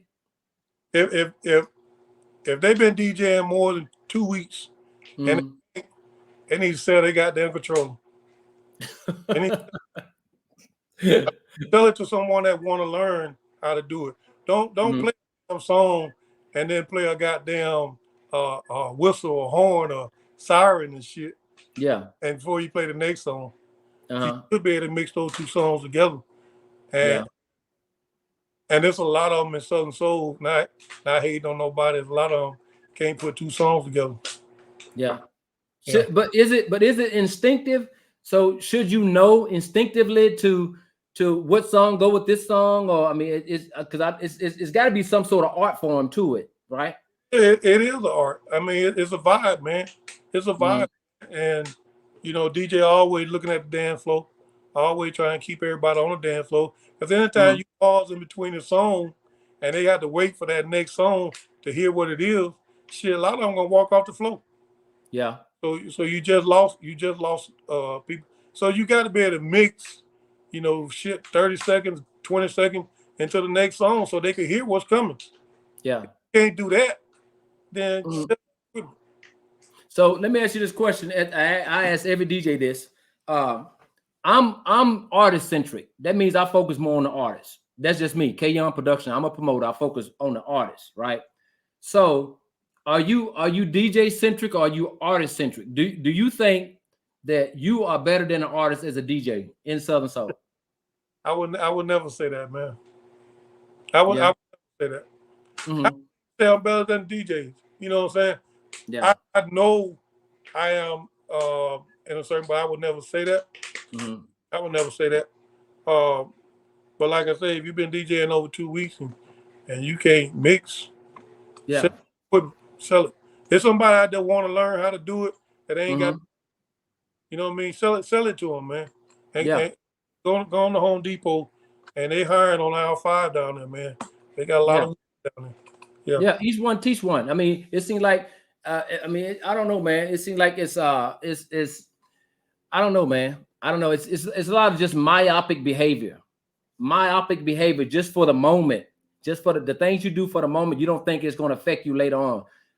A lot of people exercise myopic behavior, which I don't understand that, you know. So just like, let me ask you this question. Have you ever went live and because you disagree with something, went live and looked like a fool and then take it down? No, I would never do that, man. I'm telling you. Yeah. Well, okay, why not? Why not? I know why, but I want you to tell me why not. If you disagree with a DJ or artist or producer, whatever, you know, why would you not go live and express your concerns about it? Why would you not? Because first of all, if it's an artist, 9 times out of 10, I got their phone number. I'm gonna call them anyway. Okay. All right. I got a lot of DJs phone number, but it ain't in me to do that. I think it's childish. Yeah. I think it's unmanly. Yeah. I would never do it. I see people do it all the time. Yeah. You know, back and forth stuff, man. But I would never do it. Yeah. It's just, I'm telling you, man, it's and see, like I think I forgot who it was last week. Like I told them, my premise for this show for off the record for 3 years is to bring some structure and some calamity toward, you know, this genre of music. You know, I know I'm anachronism. I know I'm anachronistic. I know I'm chronically out of place. I know people looking at me like I got a third eye in the middle of my head because they're not used to BLUF. You know BLUF, bottom line up front. They're not used to that. They're used to people telling them, oh, you know, that was good, blah, blah. Instead of telling me it was horrible. Instead of hey, that was horrible. Get back in the studio and give me something else. You know, there's nothing wrong with that. That's the culture we come from, DJ Kowboy. We don't mind that. Look, I used to tell soldiers, you know your ass fat. Don't I used to go in the dime store and say, hey, put that damn piece of cake down. You know damn well that you gotta wait and tape next week. Put it down. I go snatch it out of their hand and throw it in the trash can. You know, because you know what they do now? The ones that still in, you know, because I retired in 2009, but they were young and so the ones that still in, you know, the E78s now, they would text me and say, you know what, Sergeant Young, I really appreciate the things you did for me. You know, at first I thought it was harsh, but you really helped me and my family. I taught them about being responsible, you know, about being responsible to their family, to their wives, being on time, you know, stuff like that. Instead of taking their money, I talk to them. You know, I tell them to go to school, get an education. You know, it's don't. Yeah, you in the Army, but the Army don't completely control you. Let the Army benefit you. And same thing with this Southern Soul stuff. You got people over here who don't know how to benefit from it. Instead of you sitting up here worried about, and this is artists. These are artists. Instead of you worry about somebody else trying to copy, somebody can't sing, whatever. Now, I'm a promoter, so I got to book you. So if I say your ass can't sing, you can't sing, I'm not spending no money on you, period. I can say that. I'm talking about other artists. Other artists say, I don't know why they booking him. Instead of you doing that, why don't you focus on, trying to get with that artist right there that's making $10,000, $15,000, $20,000 a show. Why don't you try to get with he or she and try to hopefully someone rub off on you, because you're not going to get nowhere, following people around, with your head down, thinking somebody gonna throw you a crumb and you can jump on the damn stage. So they don't want to hear the truth. They don't want the truth. The truth always is the truth causes conflict. The truth do. It causes conflict. I don't give a damn where you go. Man, Look, I got people now. Well, all of my friends think like us. We don't believe in all that nonsense. So I don't mind you telling me, hey, Kevin, that last episode, that's constructive criticism. It's not destructive to me. It's constructive. They thinking everything you say is destructive. It's not. It's constructive criticism. If your ass ain't willing to learn, like my partner Ford said, if you ain't listening, you're not learning. Yeah. Go ahead. For the up and coming artists, man, now's the time to hear the truth. Yeah, exactly. You want to hear it now, so you can. If somebody tell you that, hey, like I have it's some guys out there we consider legends. Yeah, guys like Charles Wilson, people like that. Theo Zealy. Some of those guys send me songs for me to listen to before they put out there on the street. I'm not saying send it to other DJs, but they send it to me, and they value my opinion. I have gave input and said I don't like this part of the song. Some of them change, some haven't, based on my input and based on my experience. So I'm well respected. Well, a lot of people know me. I know. Yeah, I knew that. I know within the first 10 seconds if I like the song or if that song will be really, really good out there and popping. I know in the first 10 seconds it's either that the lyrics or the beat right off the bat. But the intro sometimes, man, and poor quality of sound really mess up the beginning of the song. Yeah. And thing, man, that I noticed, like, I go in some of these hole in the wall, some of these clubs, and I used to DJ also at the VFW American Legion, Post in Pensacola. I love those kind of clubs because I could play blues all night. I ain't got to worry about playing R&B. So some of those clubs, man, like, a lot of these younger DJs don't understand is the best part of the song is towards the end. Yeah. The song is a lot of times at the end of the song. So you get a young DJ and then he start mixing and he don't play a minute and a half of the song or 2.5 minutes of the song and he moving on to the next song. I done been in a club where some of the people cuss you out. Yeah. You don't cut off the best part of the song. So I'm not saying let the entire song play, but it is sometimes where that entire song might need to be played. So, it's just based on your experience and the crowd you're dealing with. So let me ask you this question now. Now you go to shows. Do you do your own shows? I used to do my shows before COVID. Okay, so let me ask you this question. As a DJ, if you put a show on, we'll say this weekend, you get you some artists, put a show on. As a DJ, what would you change for your show from your experience, what you have seen on other shows with DJ? What would you change on your show? From what I've seen, a lot of DJs are not ready when the artists say, hey, play song number 2. Jump to song number what you call them, and they're not ready. A lot of DJs are drinking. Can't react fast enough when the artists need to act fast enough. A lot of them have a problem with the sound. And some DJs do make the sound because the promoter, whoever, didn't want to pay for a sound man, so they don't adjust the sound. I just see a lot of stuff like that, man. Again, a lot of the places I go, some of them want the DJ to talk. Yeah. So it just depends, man. But I just seen some DJs, man, just equipment, just piss poor equipment, man. Mm-hmm. Now, do you be twerking up there? Do you twerk? Do you twerk? Well, I have something that twerks.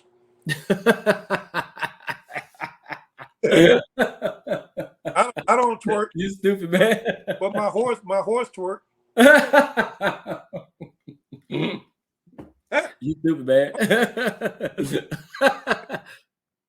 That's a bad horse. I got some bad horses on my own, man. Oh, you do? Oh, okay. That right there, that Mr. Johnson right there. Okay. When I first bought him, man, I paid $7 for him, and, and I was gonna call him Johnson, right? Because, you know, he got a big Johnson, and so some cowgirls they're like, Cowboy, you need to call him Mr. I said, he got a big Johnson, call him Mr. Johnson. So we call him Mr. Johnson. So my horse over here, that's a bad horse. I got 7 horses, man, and that black, and I'm love to ride black. And none of my horses have saddles, man. They don't wear no saddles, man. I told them, you know, you put those hot legs on them and squeeze those hot legs against horses, they'll calm down, man. Then you can ride them how you want to. Yeah. Yeah. But look, let me take about a 3-minute break. I'm gonna show some commercials, some fun stuff that we do over here on Southern Soul. Just check this out. You know, Live used to be on here, Live, my boy. And I'm gonna show y'all some food thing. Yeah, I'm gonna show y'all some clips where Live was on a hot seat with Big Rob. Y'all check this out. Just a little sample, man. Yeah. Now, what about you, C-Mo? What you got? Come on, Mo. The girl that sings 5 octaves, is she Southern Soul? She's not a girl. She's a grown ass woman, and she'll sing anything up on the table. And she pound for pound is one of the coldest. I understand, but is she Southern Soul or R&B? She's soul. She's soul. Yeah. Okay. Yeah. So she can sing anything. She 5 octaves in Southern Soul. That's kind of shaky. What you mean? I mean, you know, singing. She can sing her ass off. What you wait a minute? Hold on now. Yeah. Shirley Brown could sing 5 octaves. Denise LaSalle in her younger days could sing 5 octaves. You know, I'm just saying. Hold on, Lacey. I want to see you get out of that. Live, go and get out of that. Miss Lacey can sing. I'm gonna get out of it.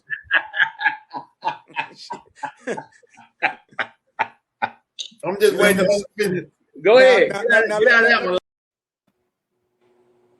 Michael Jackson song. Hell yeah, I can sing that motherfucker when I'm ready. No. I'm just saying, okay. There you go. You know what I mean? When you ready. Huh? Live said when you ready. When he ready, huh? Michael Jackson. I'm not trying to. Look, I love Michael Jackson to death. I cried when the nigga died. I'm just saying that. Okay, Michael Jackson did not sing better than Luther or a couple more guys. I'm not saying he's not the greatest entertainer in the world. I'm not saying. I grew up on Michael. I love him, Rob. I cannot sound or sing like Michael, no, but I can do this. Last one. I cannot sound or sing like Michael, no, but I can do this.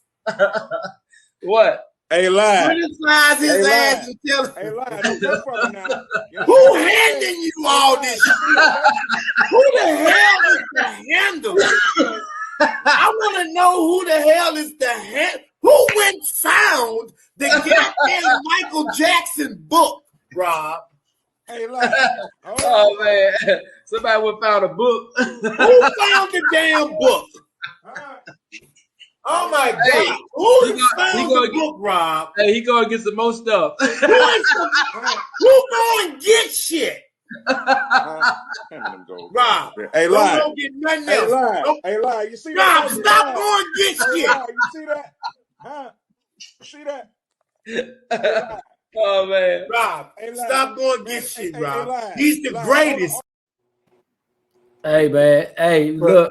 I'm gonna take some funny clips from here too and put them on there, man. You know, we do have fun on here, but 98% of the time we serious over here. So let me ask you this question right here. Let me ask you, how does your hold on. Okay. You say you married, right? Yeah. So how does your wife feel about you being a DJ over here in Southern Soul? Oh man, she don't really care for blues that much. Yeah. She a line dance instructor, but she do line dance and teach line dance to some blues songs. But she from Atlanta, man. She straight ATL, man, hip hop, R&B, old school. But she likes certain artists, you know, like Tucker and Okay. Lady.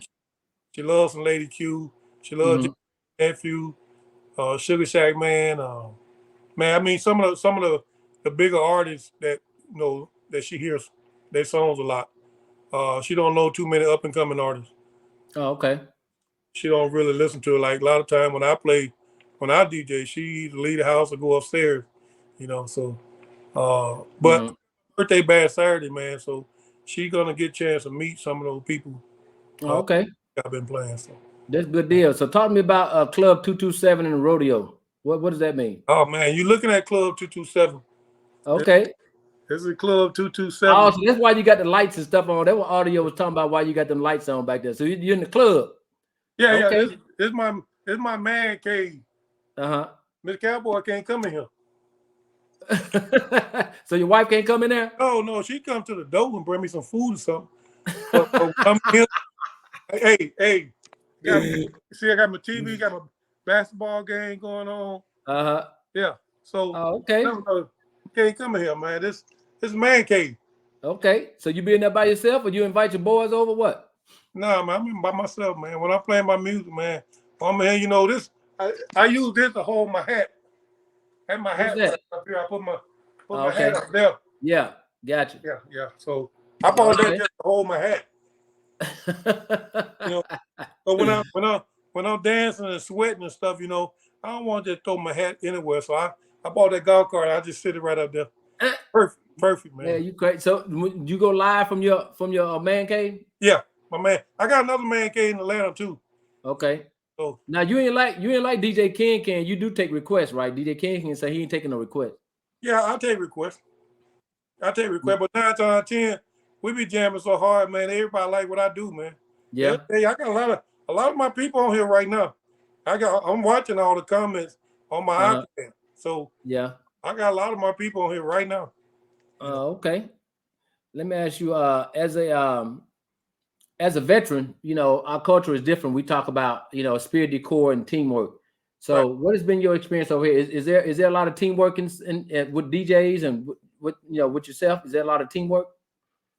Well, I'll say I see a lot of them doing. I ain't gonna say necessarily clicked up. Yeah. But you know, they got together and formed, you know, a squad. And, you know, 3 or 4 rolling together, and they do shows together. You know, to each his own, man. Man, I love to fish, and it's fishing season. So, and then you know where I'm at in my condo down here, my neighbors, man. You know, I try not to disturb them, so I don't be on as much here as up in Atlanta. When I'm in Atlanta, I ran my neighbor away next door. He sold his house. He got tired of putting notes in my mailbox. His wife was making him put notes in my mailbox. And he called the cops on me one day because I took some notes and I threw it back in the yard.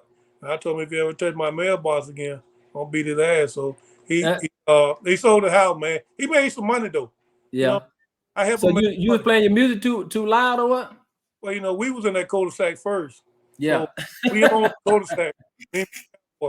We own that cul-de-sac. Everybody in there knew. We've been there about 14 years. So we own the cul-de-sac. Everybody else be at work. You know, I don't know why he wasn't at work anyway. We retired. You should have been at work anyway. Yeah. So let me ask you a question, man. This is my last question. I'm gonna ask you, and then I'm gonna ask you, what are your thoughts? As a military man, are your views optimistic or pessimistic or both? Pessimistic. All the time? Most of the time. Okay. Why not optimistic? I don't know what neither one of them mean. I was just messing with you. I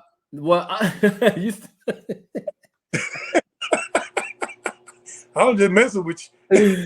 Look, Optimistic means that you always look for the good and stuff. You always hope everything turn out good. Pessimistic is you look for the bad as well. See, I say I'm both. Because and I use this analogy. When we go on a trip, I make sure I know my tires in my car are good, but I make sure my spare tire is good. So I prepare for the best. What I'm saying? But I hope for the worst, because you know how it is in the military, man. You gotta have a contingency plan. Because I'm a big. You gotta have a contingency plan because remember how we train? Okay, we train this way. That's good, but at war, okay, what you gonna do if this happened? So you always gotta have a plan A, B, and C. Do you think that way? Oh yeah, yeah. I'm looking at. I always look at the big picture, man. Yeah, I'm always looking at the what if, and people, even like Miss Cowboy, she always like, "Oh, you being so negative." I'm not being negative. Yeah, I'm looking at the what if. Yeah. If we don't work this way, then what could happen? What exactly? Next plan? What's plan B? A lot of people don't work on plan B. You yeah. should. Yeah, that's why. See, my wife know when we go out, she know I'm not sitting with my back facing no door. She know I'm not sitting close to no door. She know that. She already know that. So we go out to the restaurant. When she pick the table, she pick it far from the door, and she know what side to sit on. So I got visibility toward that door. You the same way? Hell no. No, you a lie. Stop lying. You got PTSD too. no, man. It ain't. You're right. That's serious. Yeah, right. Yeah, right. I'll tell you, man. Cause look, somebody come up in there. I want to see who it is. And if they start shooting, I'm gonna have an angle on them first. I ain't gonna be the first one to get shot. I need to be alive to take, to save the other people in there. Kel, let me tell you, man. I don't go nowhere without my gun. Yeah, me either. I mean, I take you to the bathroom with me. Yeah. I don't want to get caught in between my gun and a door. I take my shit to the bathroom with me. My wife thinks I'm crazy sometimes. I'm on the ready, man. Yeah, my wife she be mad at me because I don't take my gun off my hip until I lay down. She's like, "Why you still walking around?" I said, "Just in case somebody run up in here, I'll be ready." and I got like a 17-round clip. They used to call my granddad a two gun. He walked down the highway about 5 miles from here with 2 guns on the hip, and he would shoot you in a heartbeat. And so they named me Two Gun June. I'm telling you, man, I work with explosives in the military. That's what I used to do. I used to blow stuff up. Mm-hmm. I told you earlier, I can't tell you about some of the stuff we did. Oh yeah. But we can the whole house disappear. You know what I mean? So we done that, and I was good at it. I was like a lot of stuff I did in the military. I was always trying to be the best. Yeah. So good at making stuff disappear and blow up. That's what I did. First 10 years, I repaired nuclear missiles. Yeah. Wow. I worked with the missiles that helped end the Cold War. And then my last 10 years, I worked with ammunition and explosives. And I was good. There's a lot of folks didn't even know you served on here. That's the premise of Off the Record. We're not talking about music all day. We're going to talk about personal relationships. We're going to talk about that. Of course, we're going to talk about the music and all that. But I want y'all fans, because y'all got fans, to see the emotional side of y'all. Because when you at a show, you can't talk to everybody that's there. You can't talk to everybody, and people get mad. They don't understand that. Like I've been to several shows, like Calvin Richardson, Tucker, Charles, and all them. They got thousands. They got 4,000-5,000 people out there that they can't talk to. They can't talk to. So the first thing people will say, "Oh, they arrogant, they stuck up." No, it's just that you can't run up and talk to Barack Obama. He's the president. You can't run up and talk to you. He might shake a couple hands, but that's it. So that's why I say, people's mindset, man, it's called stinking thinking. They think, but you can have access to anybody. They can ask you any question on here that's respectful. They can ask you any question on here that's respectful. They can know about, your past, your present, your future, because they hear it straight from you. It don't have to come from nobody else. They hear it straight from you. And so that's what a lot of people, some people got so many fans, they don't need to come on no talk show. They got so many, so many fans. Yeah. But that's fine. I mean, I don't ask them anyway, but that's the part they don't understand. See, they know everything about me because I've been on here 3 years, and they know I ain't kicking no can down the road. I don't disrespect nobody, but nobody's gonna come on my live and be disrespectful. They're not gonna do that on here, because it's a professional podcast over here. You might not like what the questions we ask, and you might not like the responses. but there's no malice intended. You know, nobody attacks nobody personally. You know, because you have interacted with some of these DJs. You know, you've interacted with them, so it's not like you don't know who you're talking about. You know, and like I said, nobody come over here and just directly attack nobody, man. You know, it's just thinking that some people think they need to all be right, and the conversation needs to be about them all the time. No. I get inbox message and text message tonight, and if I get into damn threats, then you know, we'll talk about that too. Oh no. I don't worry about threats, bro. Oh yeah. But me either. I don't worry about that. You know, because in order for somebody to threaten you, DJ Cowboy, you got to say, you know, something about them. You know, MF or you got to say something that's critical to them. You know, but if you say I don't do that anyway, man. I'm just saying, but if you say, hey, you know, I don't talk to a lot of DJs, or you know, I didn't get nominated, I got taken off the list, whatever. You know, that's the truth. It's the truth. There's nothing made up. You know what I'm saying? I have no reason to lie. Yeah, I know. But let me ask you this question, man. So if they appointed you right now, the spokesperson for Southern Soul, right now, they nominate you right now, what would be your speech? What would be your opening speech? I decline. No, you can't decline. Oh, you can't decline. Okay, well, first of all, we're gonna form a committee. Yeah. We're gonna form a committee. But in order to be on the committee, you have to be interviewed.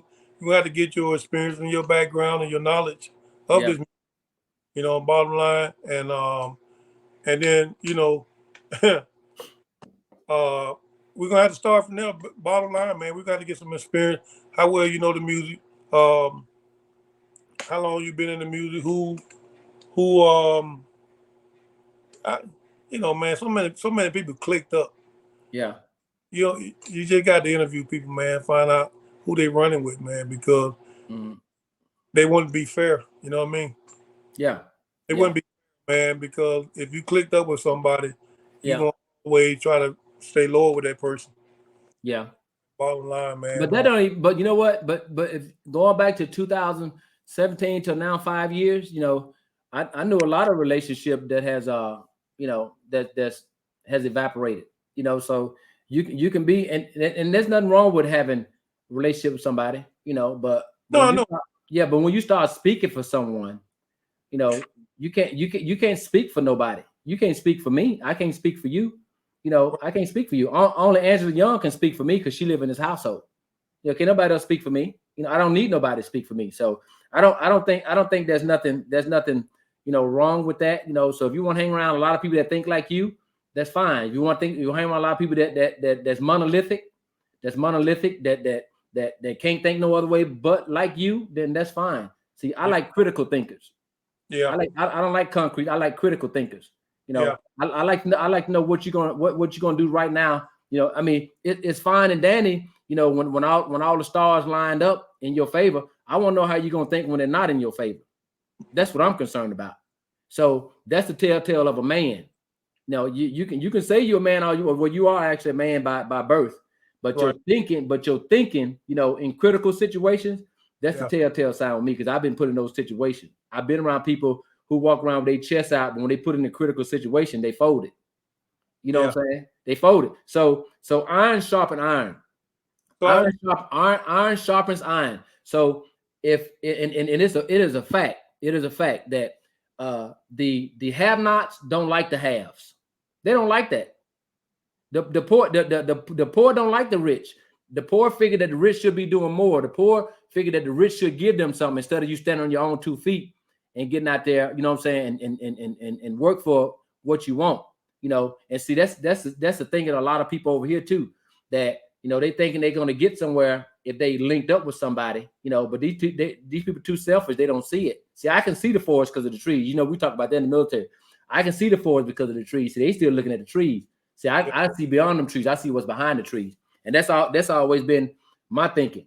That's always been my thinking, and I'm not going to ever change, ever. Even when my kids come and they ask me something, I say, okay, come off and let's sit down and talk about it.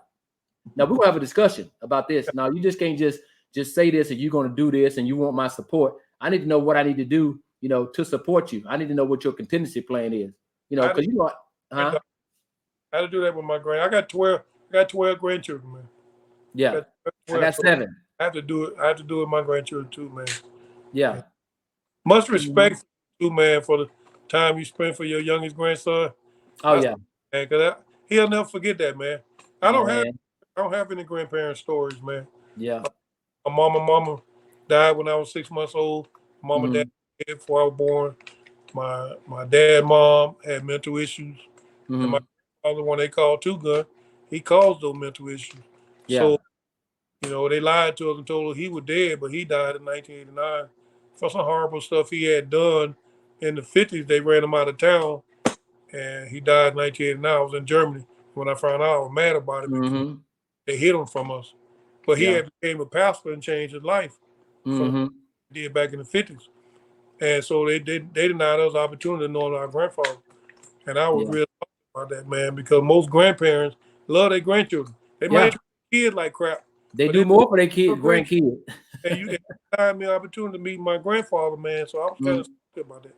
So only grandparents I ever knew was my dad, mom, and she had mental problems, and we was with her when we were kids. I mean, 5, 6 years old, and she talked to herself, you know, all that kind of stuff. So I try to be the best grandparent too, man. Like I said, doing that with your grandson, create memories, man. They'll never forget that, man. He's something else, man. You know, my grandmother passed in 91 when the war started. Remember 1991 when the war started? Look, the war had just started, man. I got a call from Red Cross that my grandmother just passed. So they asked me, they said, so what do you want to do? I said, well, what do you mean? They said, well, the war has started. So if we get you out of here, there's probably a chance that, you know, the plane gonna get shot down, you know, because the war had just started. Right. Or you want to stay here and fight with the soldiers. I said, well, shit, that's not hard. Hell, if I get out here and I get shot down, then I'm gonna be dead too. You know what I'm saying? I mean, you know, so I mean, and I was 21. I was 21 at that time, you know, so I could easily say, you know what, I want to go, you know, say my respects to my grandmother, but the war had just started. I mean, it started like 2 days. I feel you know, we didn't know what to expect, man. Exactly. I mean, look, shit was hitting all around us, man. It was hitting all around us. You know, the Scud missile was coming in here. We didn't know what it was going to land. So this guy said, well, you can get on the plane. I said, man, shit, I ain't getting on no plane. I get shot down.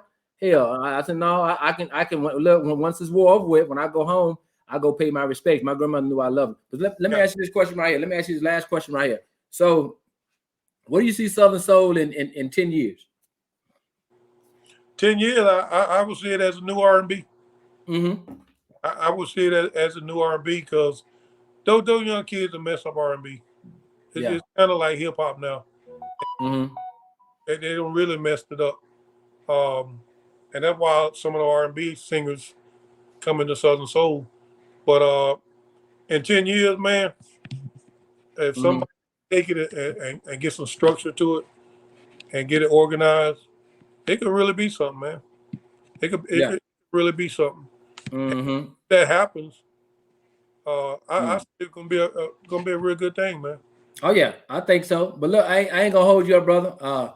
I'm gonna go on my little rant. I'm gonna go on my little rant. You know what I'm saying? So if you want to stay when I go on my rant, that's fine. I mean, you can stay on here.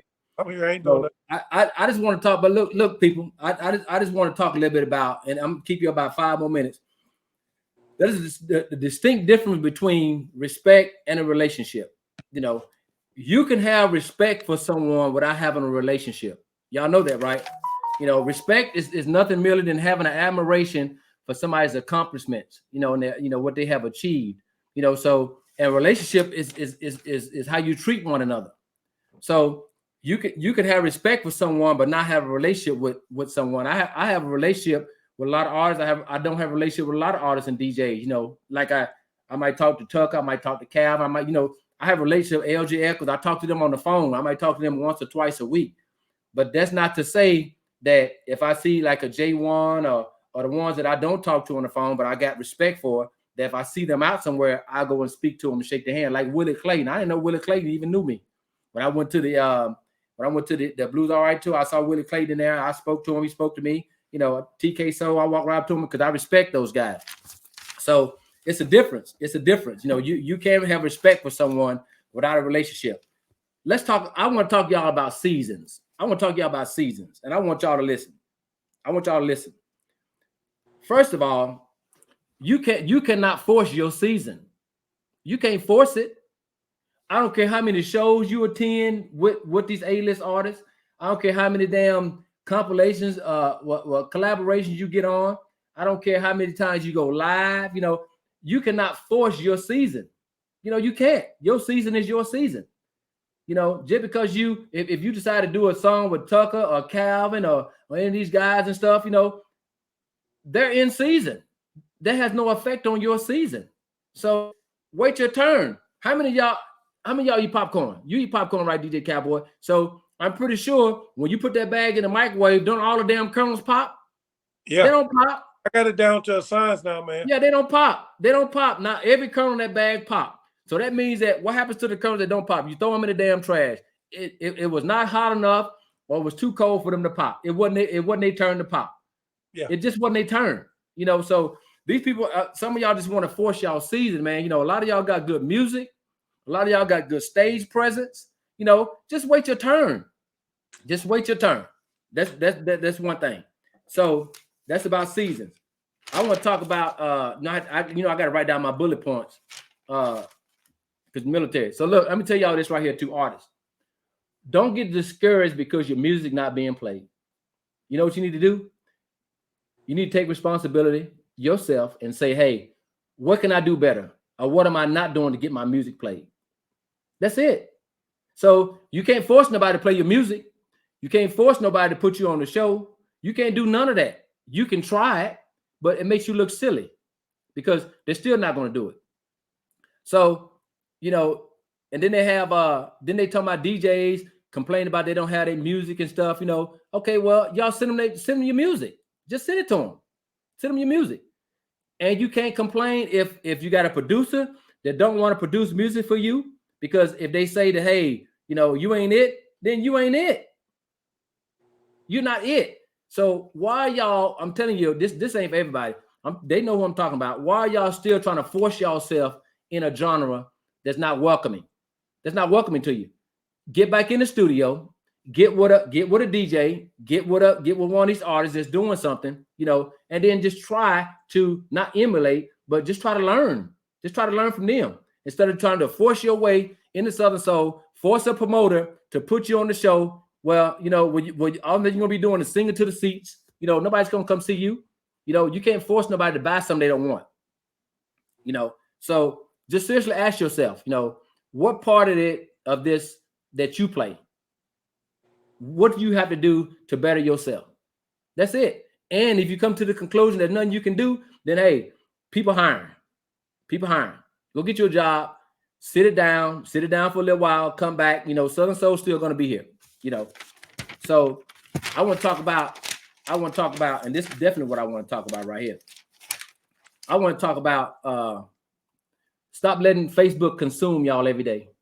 You know, a lot of y'all, I'm 52, so everybody's here, at least I think Fat Dad and J1, they young, but they got children and stuff. They don't be on Facebook like that, but don't let Facebook consume you. Don't y'all got wives, children, grandkids, kids? Go spend some damn time with your family. You know, stop worried about what somebody's saying on you on a live. Stop responding to nonsense. Stop making posts, going up looking stupid, or going live looking stupid, then take the shit down. Like don't nobody have no eyes. Don't nobody have no ears. So we're supposed to unsee what we have saw, and we're supposed to unhear what we have heard. Are y'all crazy? We're talking about grown people. So you shouldn't have to address grown people, man. But it's just the fact of the matter is it's just a lot of nonsense, you know, and people get discouraged, people get upset, you know, people want to threaten people and stuff. You better be careful on people you're threatening. You better be careful. So y'all are a little bit too old to be concerned about your feelings. If you ain't had your feelings hurt by now, your ass 45, 50, 55, 60, you know, I don't know what to tell you, because people are going to hurt your feelings. If somebody tell you can't sing, then oh well, your feelings get hurt all you want to. Just take that, you know, just take it back to the drawing board. So you know what? I wonder if he really meant that. I wonder if he's being malice. So if 2 or 3, 5, 10, 20 people telling you that, then your ass can't sing. Don't get upset. I'm telling you, everybody don't make the damn basketball team, football team, everybody just don't make it. You can't force feed some of the people, you know, they don't want. When you go to a car dealership, they say, hey, what about this car? I don't want that car. I don't want that. I said about this car right here. I don't want that. They try to sell you something else. So you can't force feed, what you think is good on people, especially if they have to pay. And lastly, I want to talk about this, about these men over here. About these men over here. And this is being honest right here. Ever since I've been in Southern Soul, it has been more men that complain more than women. That is a fact. It has been more men that go live and post stuff and all this old nonsense than women in Southern Soul. Are y'all serious? Are we really serious? So we're more focused on likes. We're more focused on who talked to who. We're more focused on who click on who's live. We're more focused on why you was on this person live. I thought you didn't like this person. Are y'all serious? Like I said, I come from a different culture. I'm a man. I'm a man, all man. And I call it like I see it. So if you want to be cowards out there, if you idly, and you know how this is, DJ Cowboy, what they say in the military, if you walk by and see something wrong and you don't say nothing, that's the standard right there. Yeah. That's the standard. I don't play that. I don't play that. I have called plenty of people that I deal with and say, you know what, take that down on Facebook, man. That's gonna hurt your brand. Why'd you do this? That's gonna hurt your brand. Don't do that. Don't respond to that. Don't do that. You don't have to do that. You don't have to get out in the mud. I don't believe in that shit about I got it out the mud. I ain't getting nothing out the mud. I want to work. I ain't have to reach down in the damn mud. I want to work. And then you have to change your language. You have to change your understanding. You have to change all that. You don't have to be a sesquiptillion. You don't have to do that. You don't have to use big words. You don't have to do that. Just use your words and use your common sense and calling out nonsense. And you can be professional about it. So if you get your feelings hurt, DJ Cowboy, if I say, hey, man, you went live the other day talking about, women, this, I don't think that was right. As a man, you should be receptive to that as a man, because I don't want you to hurt your brand, because these women, I'm telling you, these women, like all these women that's on here, these women support y'all 110%. They support you. They gonna support you because women have a heart. And a woman will tell you quicker than a man, because a lot of men are misanthropics. They're haters. Misanthropics. They're haters. They're haters of mankind. They're just the truth. They're more concerned about cupidity. They're more concerned about greed. They're more concerned about that than to make sure that everybody's doing the right thing. We all black people over here. We're all black over here. But my grandmama always say, anytime you got a whole bunch of black people doing something, it's always going to be something wrong. It's always going to be something wrong. You got to have somebody that's an adult in the room. You got to have that. And secondly, you have to have the language. You have to have the understanding on how you portray what you're saying to somebody in a professional tone and manner. You have to do that. So I just say, man, just like when they talking about, well, if anybody gonna come on here, whatever, that's that thinking. That's that malefically they want you to think like them. No, you have your own mind. They gave you look. I tell people all the time, God gave you two of everything else, but He gave you one mouth. He gave you two buck cheeks, two arms, two eyes, one nose, two nostrils, two ears. Because He wants you to use those senses first before you run your mouth, especially when you're talking foolish. It's foolish talk. So they don't understand that, man. You have to understand people's background and culture. Don't expect K Young to think like you, because I'm not from your culture. The military raised me to do the right thing and all that shit when I see it. Bottom line up front, that's what you're going to get with me. So if you don't like it, if you don't like off the record, hey, I don't have to say the rest, but for the people that support me, for the people that come on here, every week and want to hear the intimate side of the artists and DJs and promoters and producers and stuff, I welcome that. I even do fan week because, the fans play an intricate part of what's going on in Southern Soul, because the fans are the one that's paying. Yep. They pay. You know what I'm saying? So, you have to be mindful, instead of just being, backwards all the time and thinking that, you got to hold somebody's hand. I'm not holding nobody's hand over here. But I tell you what, I don't have a bone in my body. I'm not going to feel sorry for you. I'm not going to do that, and I'm not going to exercise a dilatory act. I'm not going to do that. I'm not going to be slow to act, when I see something or when you say something that I think that's out of line, No, I'm not going to be dilatory. I'm not going to do that.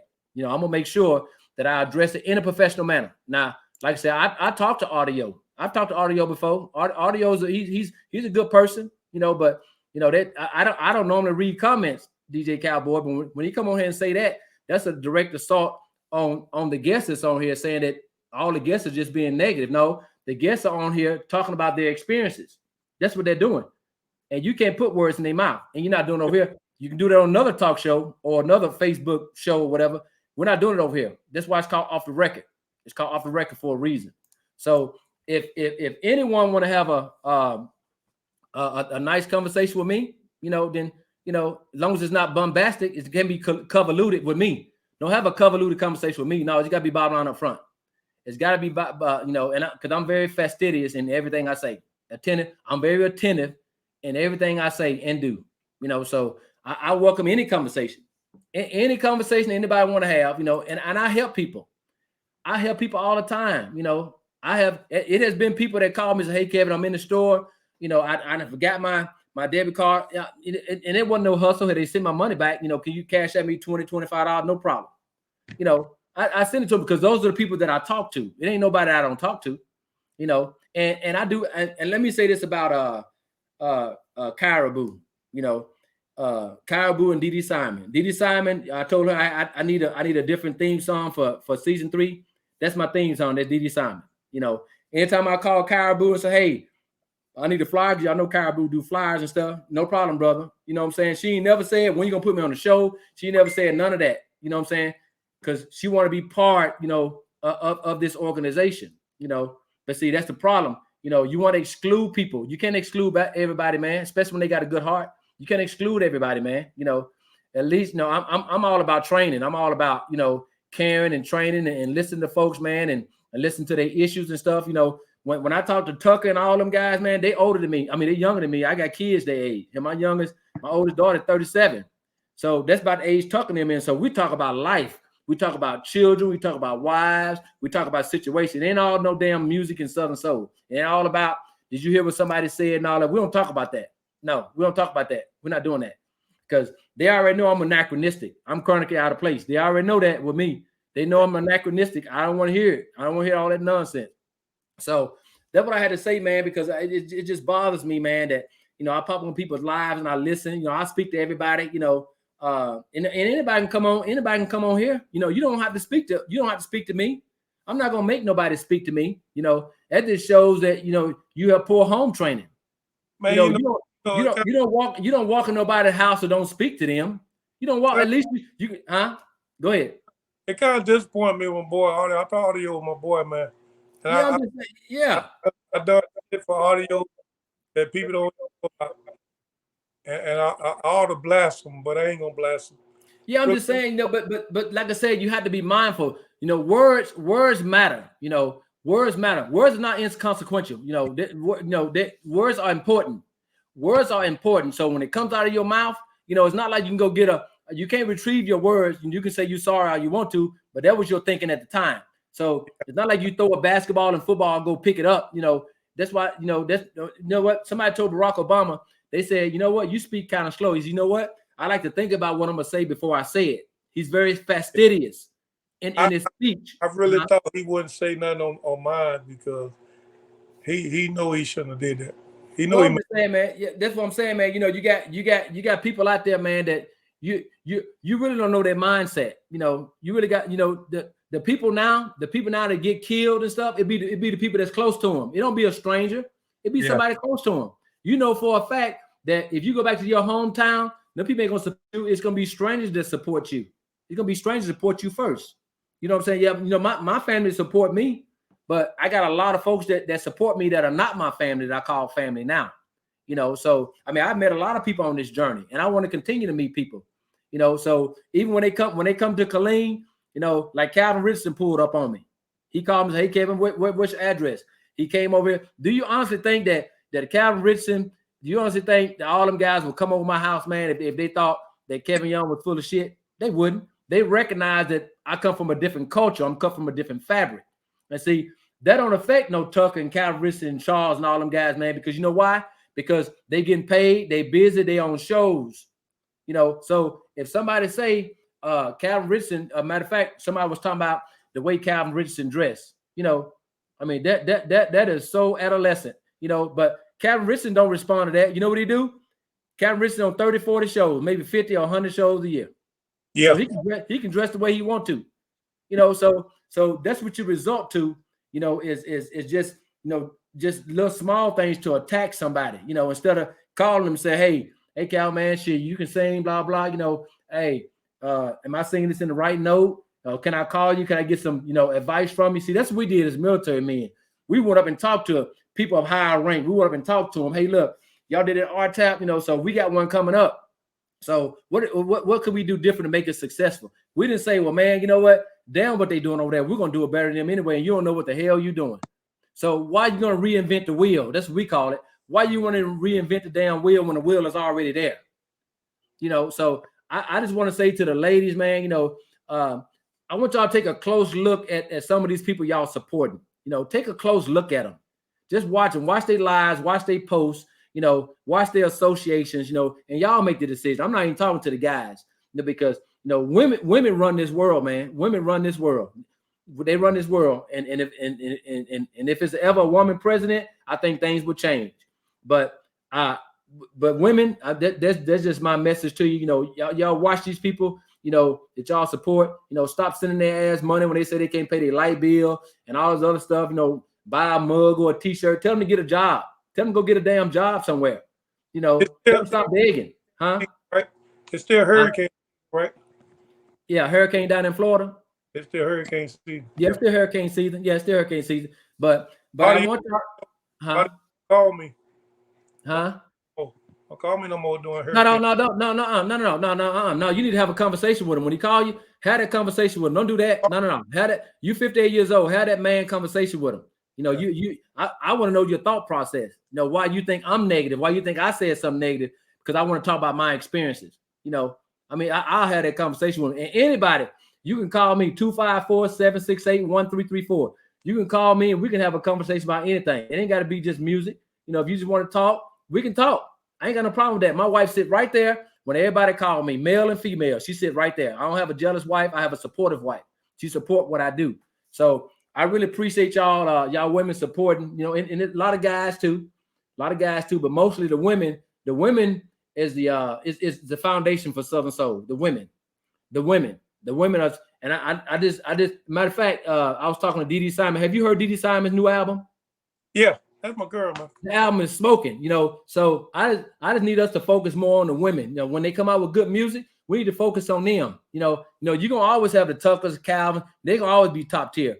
We need to give attention to these women as well. You know, we can't exclude our queens. We can't exclude them at all. I'm gonna start doing shows in Pensacola. Yeah, we can't exclude them. Yeah, I just somebody today. Yeah. We got to include these women, man, because the women are the backbone to Southern Soul. They're the backbone of Southern Soul. The women and the artists. Period. The women and the artists. Period. I got a business partner today. A business partner, a real business partner. Yeah. So I'll start, and we're already talking about doing all female shit. Yeah. The women are the backbone, man. The women are the backbone to Southern Soul. These fans, these women, you know, and I just tell the women, you know, y'all do me a favor. You know, I mean, I don't have to tell y'all how to think. Y'all are women. You know, look, we come from y'all. We come from y'all. So I want y'all. There's a lot of older women on here too, because you know they text me and stuff and say about, you know, certain shows and stuff like that. And it's encouraging to me that, you know, and I'm on YouTube. People go in there and watch my YouTube because I got about 41 shows with your show. So they go in there and watch the show. You know, a lot of them are learning different stuff about Southern Soul, you know, but just cut out all the nonsense, you know, and just be careful who you listen to. Just be careful, you know, be careful because, you know, I don't tell nobody who to like or dislike. That's never me. I'm not going to never tell nobody not to dislike. I'm just tell you just to listen to their conversation and just follow them. Just follow them, you know, just look at their myopic behavior. Myopic. They do stuff for right now and don't think about next week or 2 months from now or a year from now, you know, to destroy them. You know, so focus more on that, you know, and y'all continue to support me. Like I said, you know, I come on every Wednesday at 1900, 7 o'clock for you civilians. I come on at 7 p.m. at 1900 for military folks out there. I did DJ month. DJ Kowboy, I had him, Sugar Love, DJ Ken, and DJ Haynes. You know, I called them because, you know, I heard so much talk about them. I wanted to interview them. So they came on. So now next week, I'm going to revert back to the artists. So we're gonna hear the artist point of views. We're gonna, if they got some new music coming out, we're gonna talk about it. You know, the new music, where they're gonna be at and stuff like that. You know, it's all love. So if you thin-skinned it, if you think that I'm gonna come over here and talk about your name, all the great things you've done, I'm not doing that over here. I got a guest on here, and we're gonna talk about their situation. So don't come on my live thinking somebody just gonna talk about you. No, that ain't gonna work. If you want me to talk about you, you come on here and let me interview you. So that way I can ask you what's your thought process. What do you think about this? You know, how would you do something better? You know, something like that. Come on here and let me interview you. Don't be scared. Don't be scared. I'm not gonna hurt you. All I'm gonna do is encourage you and try to help you, if anything. But I want your fans to see the emotional side of you. They know your music. They know that, you know. So come over here and let me talk to you about your family, about your music, about, you know, who you deal with as far as your producers and stuff like that. You know, that's part of the music business. You know, that's part of the music business. You know, I'm gonna ask you, have you ever been kicked off a show and all that? You know, that's not being malice. That's the truth. That's the truth. Have you ever had a janky promoter not pay you? That happens. This shit happens. I don't kick the can down the road. It happens in Southern Soul. So I will be foolish for, if I'm a promoter of a show, DJ Kowboy, if I'm a promoter of the show and I took these people money and I said that Cal Richard was coming, Tucker, Fat Daddy, LG Echoes, I said 5 people coming and only 2 of them show up and they go on Facebook posting stuff about Kevin Young, the janky promoter, I'll be foolish to respond to that because I have wronged you. I've done you a disservice. So I would expect you to say something. These people don't expect you to say nothing. They expect you to unsee what you have seen, unhear what you have heard, and for your brain to not even work, for your brain to pause, you know, when a situation happen and just unpause and go on to the next situation. I don't think like that. Now, I don't call people out. But I'm telling you right now, you come on this podcast and you say something crazy in the feline. I believe in freedom of speech. It's what I fought for 22 years. I believe in that. But you have to have some sort of decorum when you come on somebody's live. When you sit up here and you're talking about the guests being negative because based on their experience. Don't do that. Don't ever do that, huh? I'll call you out. I don't care. Yeah, I'm just saying, you know, but see, with me, me being the host, see, I have to remain neutral. You know, because I have to listen to what the guest is saying. I can't cut you off, but I'm not going to let nobody directly attack nobody. I'm not going to do that. So if I ask you, hey, DJ Kowboy, you was on the show with so-and-so over there. I heard it got shut down. What happened? If you say, hey, Kevin, this is what happened. If you say, hey, Kevin, I don't want to talk about it. I'll say, okay, next question. You know, I can't tell you what to say. I can't tell you to, man, if you say this, you're going to piss somebody off. Who gives a shit? If it happened in real time, if it happened. You know what I'm saying? So if you get kicked off a show and I say, hey, DJ Kowboy, I heard the promoter kick you off a show. There's no malice intended. It happened. Yeah. So how do you think the what's that girl name? The girl that went over to Great Britain and married that boy. What's her name? What's that girl name? You know, talking about she married that prince over there, and they left the castle and they went on Oprah Winfrey show. Oprah asked him, okay, so do you think it was racially motivated for you guys to leave there? The girl said, yeah. She said, yeah, it was. You know, it was, because she was black and she was over there. She thought it was racially motivated they didn't want her over there. So what it looked like them going on that show and Oprah not asking that when she know they didn't left the damn castle. When they left the castle, they got it going on. You know, you can maybe be a prince, you know, and all this other stuff. You got it going on over there. So, you know, I just don't believe in just kicking the can down the road, just having somebody on here, knowing something happened. You know, just like with that fight with ZBT. Everybody was mad when people were sharing the shit happened in real time.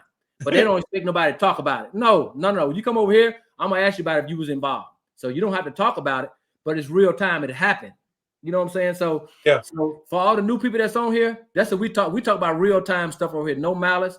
You know, I ask the questions that's real time that's happening in Southern Soul. So if people don't like it, then like I said, you don't come over here. Don't come over here. And you have the option to ask questions. If you know the guest, you know, you can follow the guest. I mean, a lot of people have gotten shows like Soul Collective.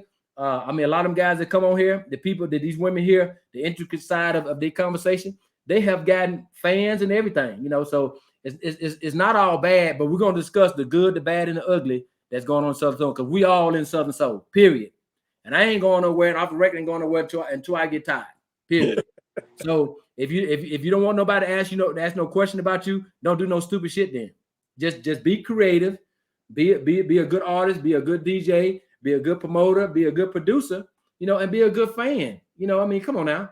I mean, you're in the public eye. So we're the only people that think that way. They're thinking, I guarantee you right now, if you go out and you punch your neighbor in the face and he called the police and somebody stand out there and videotape you getting arrested, you know the shit going on Facebook. Yeah. So you can't get mad at people posted on Facebook. You did it. You did it. Yeah. You know, but we're the only people that think that way, DJ Cowboy, that we can go out and do something, but we don't want nobody to talk about it. Ain't that crazy? Real crazy. That's crazy, man. Real but look, crazy. I ain't gonna keep you, bro. I appreciate you coming on, man. I really do. I appreciate it. Huh? I ain't doing nothing, so you can finish your talk, man. Good. Yeah. So look. So anything you want to tell your fans, man? Because you got your fans on here. Anything you want to tell your fans? First of all, say hello to all my my cowgirls out there. They know who they've been rocking with me since 2019, and Yep. And any new fans I might pick up tonight, or any of my cowgirls that might leave me tonight. They ain't going nowhere. What they going? They ain't going nowhere. Well, they might go to another DJ. You know, sometimes I'm not everybody DJ. I'm just a DJ on at the time. You know, so I go too. But but I ain't bad on the eyes. So a lot of them, they will sit there and look at. I try not to look in the camera. When I'm DJing, man. I'm trying to see the questions. If anybody got any questions on here, because my phone just died. And you see any questions on there? If y'all got any questions, put them on the feed line. Take time to think about what one say before they say it. Yep, that's right. Somebody said take time to think about what one say before you say it. Yep, that's true. I'm trying to see if they got any questions for you. If y'all got any questions for me, you know, I answer the question too. We still got 87 people on here. So who else? 75% of all women at these shows. That's true. Now I would say about 95%, Marcy. That's right. That's right. Yeah, we keep it real over here. Yeah, we keep it real and we keep it professional over here. A lot of people saying thanks, DJ Cowboy, for coming on. Kevin interview. Somebody want to interview TC. I already interviewed TC Morgan, I think. Yeah, you did. You did. Yeah. Somebody talking about what about fan talk? Yeah, hey, I do fan talk month. If you want to come on here, you a fan, you come on here. Hey, Kenny Keith, man. You know, he's a bigger fan, man. That about Kenny Keith, man. Kenny Keith. Hey, Kenny Keith. Who that? Larry Mendoza, Karen Wolf, West Love, and Jason A. tore it up in I saw that. For sure. Women, okay, who else? Y'all got any questions? True, the women are the most supportive. Yep, that's true. That's very true, DJ Ken. They're most supportive. Let me see who else. We enjoyed this great interview tonight with. Thank you, Dwayne. Yeah, I'm telling you, man, hey, we like this every Wednesday. We don't kick the can down the road. No, we don't kick the can down the road. And you're not going to come over here pussyfooting around either. You're not going to come over here with that poppy cat stuff. We're not doing that. No, you're going to come over here and you're going to be honest over here. Don't come over here. Don't come over here. If you don't have nothing in your history, then there's nothing nobody can ask you. There's nothing nobody can ask you. True, and that's why these artists making these fake pages in line because most of them calling it page. Yep, that's true. Well, y'all, Angie. Yeah, because see my phone, I can't see the comments on my phone. Yeah, Angie enjoy watching your show. I don't appreciate your talk. Thank you, Ocean. Hey, you see any comments on there? Because my phone is dead. Yeah, hold on. If y'all got any questions or comments, DJ Cowboy said he ain't got nothing to do. He said he ready. Larry Manel said he working on his filter. That's good deal, Larry. Yeah, do that, brother. Yeah. Yeah, he said he working on it. That's good, man. That's what all of us need to strive. We need to strive to be better. We need to strive to be better. Let me see if we got any comments on it. Hold on. We got any questions? And why the phone so small? I can't see this. I cannot see this. I'm talking about this writing on here. Good Lord. I need to go get my glasses. Are you serious? Yeah. Maybe read the comments on here if anybody got any questions or comments. Yeah, I can't see that. Yeah. My you know, she got them super eyes. They ain't got them super eyes like that. Hey, I already got a call. Huh? I already got a call. Yeah, hey, talk to him. I mean, hey, like I said, man. When I get off, yeah. I mean, like I said, I welcome any conversation, man, because you know, if you take issue with somebody had an experience with you and somebody asked them about it and they want to talk about it, then you know that's not their problem. That's your problem. Somebody said DJ Cowboy rock from Chicago. Okay, that's what's up. Yeah. I done turned a lot of people on the East Coast, on to Southern Soul, man. People don't want to give me my credit, man. Yeah, a lot of people say they support the truth. I do too. Yeah. Thank you, Connie. Connie says she really enjoyed watching the show. Thank you. Oh, Miss Parker. Invite some of your friends over here. Miss Parker. Hey, that's Miss Parker right there. All the guys love Miss Okay. Denise, I love you too. Denise Dawson said, I love K Young from Chicago. That's what I'm talking about. My auntie live up there. Much respect. Thank you, Deborah. Y'all got some questions? I support you, K Young. Thank you, Facebook user, whoever said they support K Young. Thank you. They say, what happened to Ford that used to be on here? Oh, he's still on here. His name is Arius Theorem. Ford still be on here. He had knee surgery, knee replacement on both his knees, but he still pop on here. Yeah, who they're true and why are these artists making? Oh, okay, I already read that. Deejae Kowboy, what artists you digging more of today? Deejae Kowboy, somebody said, what artists are you digging more today? Arthur Young. Arthur Young. Oh, okay. Man, I was in Biloxi Friday night. They had King George, Arthur Young, had P2K, Calvin Richardson, J1. And I'm gonna tell you, man, Arthur Young set that damn stage on fire, bro. I saw it. On fire, bro. I saw it. I was in the stands. I'm talking about you would think you was at a house football game. I mean a house basketball game. Man, I saw it. On fire, man. Those women were going crazy. The guys were going crazy too. He said they shut him down after about 3 songs, man. He didn't get a chance because he wasn't the headliner. So they heard him shut him down. But he said that on fire, man. Yeah, I like Arthur Young, man. We call each other cousins, man, because our last name. But he's a good guy, man.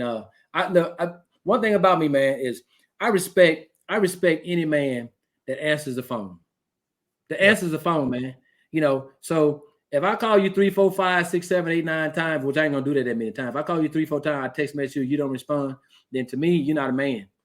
So what's the problem? What's the problem? Because you can call me. So if I call you, I'm calling you about business. I'm not calling you to swap spit with you in the shower. I'm calling you to talk about business in the show because I'm a promoter. I'm a promoter too.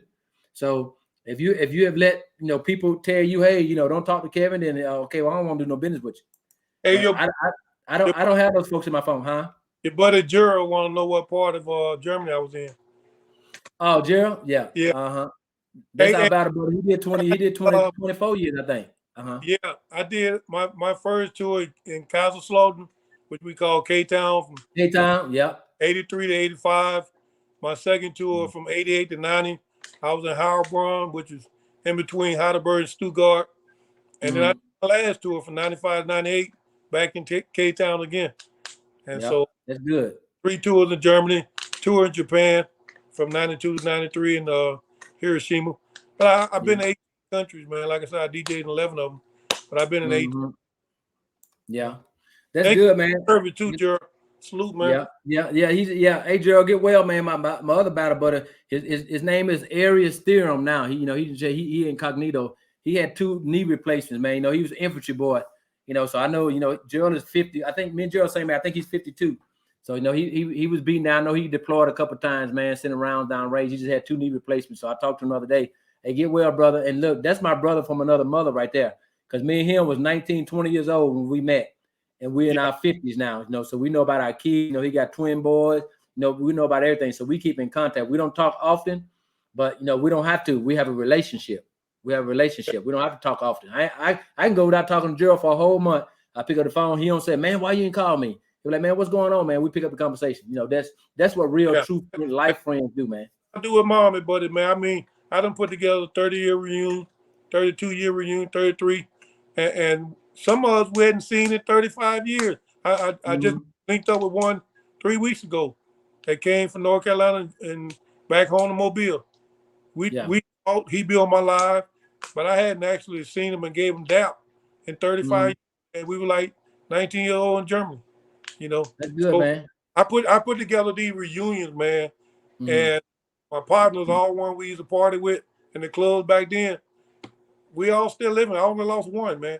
So it's like 20 get together, and man, it's something amazing, man. But my hopes and dream, DJ Kowboy, is this right here, man. That everybody, which I know is far fetched, because Southern Soul is non-voluminous. It's not big.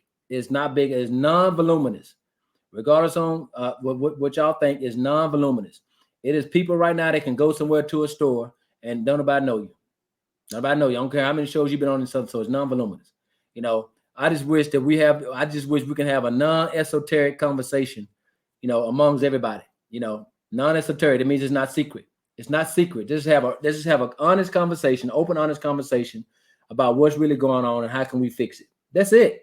That's I know it's far-fetched, but that's my hopes and dreams, man. Because like I said, I'm not going nowhere. I'm gonna be here until I get tired of Southern Soul. Right now, I'm fond of it. I got a lot of friends. I can't wait to this show in December. Come here to Bell County, right? That's 15 minutes down the road.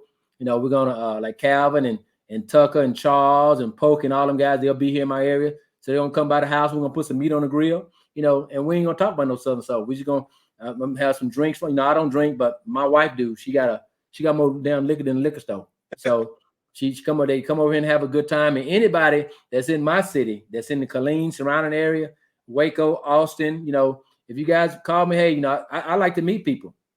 Because I meet people at shows all the time. They say, hey, Kevin, how you doing? I'm like, hey, or we watch Off the Record. Okay, hey, what's up? We enjoy your show. Can I get a picture? I don't mind none of that, man. I don't mind none of that because I don't have as many fans as Tucker and Calvin and Pokey and Charles and Arthur, all them guys, man, that people get upset because they can't get a picture with them. You got to understand, those guys, they already been on stage for 30, 35 minutes. They done sung, they tired and stuff. They got families to get home to. But me, I ain't doing nothing. I'm just walking around, talking to people, sitting over there, BSing with people. And I'll take a picture. Anybody want to take a picture? I'll take a picture. I ain't got no problem with that, So, but like I said, man, I really appreciate you coming on, man. Look, what time is it now? Oh, I got to eat my dick. Somebody got a question? Somebody want to know what was your experience with women in the military? They asked it to him or me? Yeah. Well, my experience is, I'm telling you, of course, we're a stronger vessel. Everybody know that we're stronger physically, not mentally, but physically. So I had some women that outrun a man, that do more push-ups than a man. I mean, that score expert on their damn weapon. Because they train and they wanted to be the best. So I haven't had a bad experience with no women in the military. What about yours? I mean, I was the first sergeant. So yeah. In my company, I ran for 2 years. I had 197 soldiers. Yeah. Out of 7 soldiers that I managed for those 2 years, I probably had 60 women in there. Yeah. Out of those 60 women, 20 of them can definitely hang with the fellas. Oh yeah. 20 of them definitely, man. And most guys, they're not gonna let a female outdo them. But try not to. I couldn't help it. Yeah, I try not to. Yeah, I couldn't help it, man. So yeah. I had a lot of respect for a lot of those females, and I was an exercise nut. Like I said, I ran 26-mile marathon. I taught aerobics for 10 years. So I ran a lot. They used to call me Forrest Gump. I used to run all damn day. I'm serious. I used to run, man. And ran mountains in Japan. I ran Mount Fuji. I ran in Italy. I used to do a lot of running. Now I got bone spurs so bad I can't do too much of nothing. It's running. So I walk. But man, those women, man, it's some pretty tough women out there. And some of them, I'd rather take some of them to war than some of the fellas. 100. Who? Cal who? Oh, they say Cal Richardson watching. What's up, Cal Richardson? CR? That's the man right there. Much respect for that brother right there. He was in Biloxi. He was in Biloxi. Yeah. He was in Biloxi. And you know what? And see, that's why I defend people I have a relationship with, because I hear the conversations when people say, that Calvin stuck up or Sir Charles or them, huh? I want to talk on that because you mentioned Willie Clayton, right? Yeah. I went to a show last year in Pensacola, here in my hometown. Yeah. And, Willie Clayton, J1, Pokey and all them. And so I had never met Willie Clayton before. And I was like, I was telling people I was backstage and stuff. I said, I'm going to get a picture of Willie Clayton. They said, oh, Willie Clayton don't take pictures. I said, I'm going to get Willie Clayton. Cowboy. I said, by the way, that's his son right there at the end of the stairs. So I said, that's how I'm gonna get the picture through his son. So I went up and talked to his son. I said, hey, how you doing, man? I'm DJ Kowboy. You know, I play your dad music all the time. Can you get me a picture with your dad? He's like, oh, Kowboy, he don't take pictures. You have to get with his manager, and his manager might let him take a picture. So I stayed right there by the stairs. So when Willie Clayton came down, I said, how you doing, Willie Clayton? I said, I'm DJ Kowboy. I said, man, I love your music, man. You know, play your music all the time. I said, you mind if I take a picture with you? Don't keep this mask on. I said, I don't have no problem, sir. And we took all those jokers back there hating, man. They were back there hell. And so, you know, 5 minutes later, Calvin Richardson come through, you know, walking with 2 police officers. And I had met Calvin before. I don't know if you remember me, but I had met Calvin before. And so Calvin walked right by. Everybody was talking about, man, we'll get a picture of Calvin. So Calvin came and he walked with the 2 officers. I said, hey, Calvin, what's up, man? Hey, Calvin, man. I said, let's take. He stopped right there, took the picture, kept on going. Everybody like, damn, take a picture. It's your approach, man. Man, these people are regular people, man. They regular people just like anybody else. You know, they're stars. You got stars and superstars. But there are, I think a lot of them are humble. A lot of them are humble, man, and a lot of them respect what we do as promoters, as DJs. A lot of artists, they respect that. You know what I'm saying? So that's why I defend them. That's why I defend them when people say that. I said, but no, that person ain't like that. You have to understand. Like at this show I went to in Dallas, had 5,000 people there. 5,000. There's no way that them artists can go up there and take a picture with everybody. There's no way. There's no way. Man, King George had shit. Man, there was so many people out there waiting to take a picture with King George. After he got to performing, he ain't come out for like an hour and a half. And those people, and I waited too, you know, because I had bought a couple of shirts and stuff.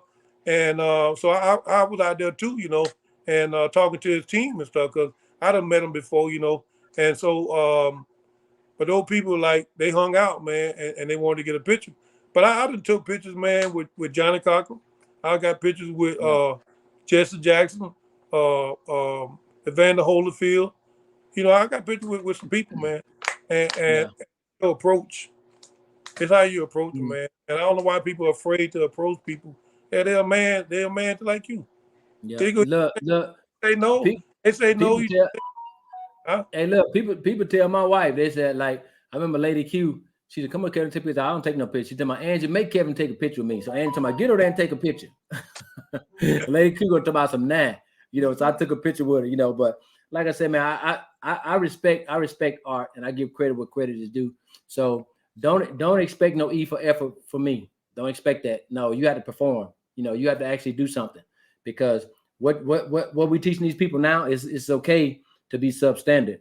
It's okay to be substandard, because you know damn well you got kids. So if your son or daughter come on with an F, and then you call the teacher and say, why you give my son or daughter the F, you know, then that gives that child a reason to think that it's okay to be substandard and have you question that. No, the first thing you need to say is you got an F because your ass didn't study. So you're gonna retake this test and you're gonna study again. I'm gonna help you. I'm gonna help you study. No, so you don't.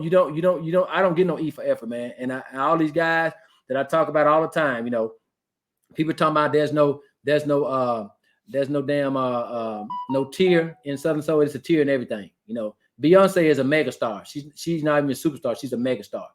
Hey, let me say this real quick. Yeah, Dee Simon get the best hugs, man. Dee Simon, she on here. I know. See, you stupid. Hey, check this out, Kevin.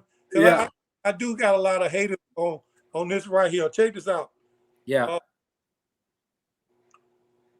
my God. DJ Kowboy said, tell them you wrote Sexy Man for DJ Kowboy. I tell him that all the time. Yes, I did. That was Dee Simon interviewing Nelly Travis. Yeah. And so, you know, when I play Mr. Sexy Man, I play that right there. Whatever man be on my page, you know, Kenny Keith or 1738 Bernard Willer, they always hate, man. But she wrote the song for me, man. You heard her say it. Oh, she wrote it for you? You stupid. Diddy interview, it went all over the world, man. Everybody. And so Nelly, my friend, when I see Nelly in the club or in Atlanta or whatever, and she performing and she get out and sing Mr. Sexy Man, I'm the only one in the building know how to do the line dance. So me and her get and do line. He wrote the song for me. I don't know why. You're extremely truculent. At 1738 with hating. Hey, again, you're extremely truculent. Yeah. Yeah. He said, yeah. Yeah. But look, man, I'm gonna get off here, man. Look, it's 9:20. I'm gonna get off here. But look, it's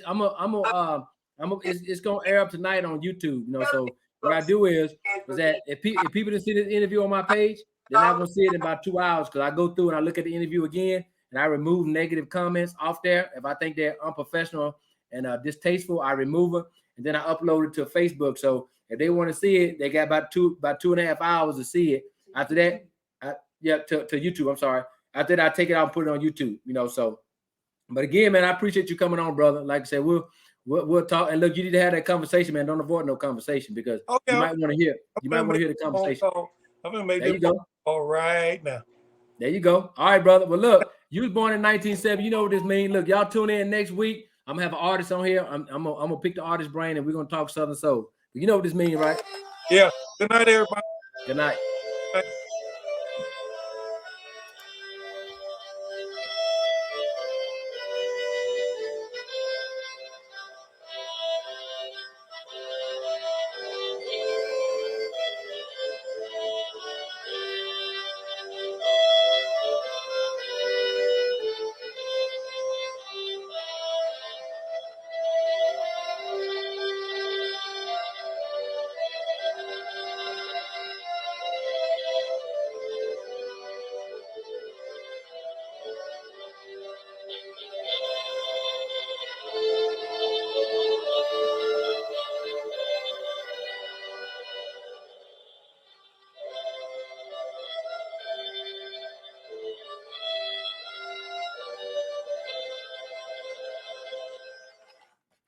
Thanks for watching. Tune in next week. 1900 military, 7 o'clock for you civilian. Take care.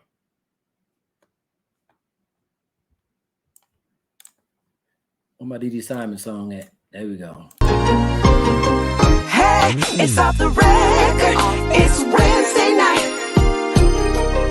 Everybody alright? It's off the record. It's Wednesday night.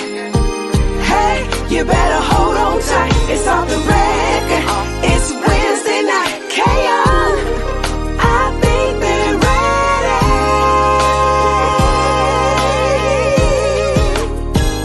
ready. You tuned into what you tuned in.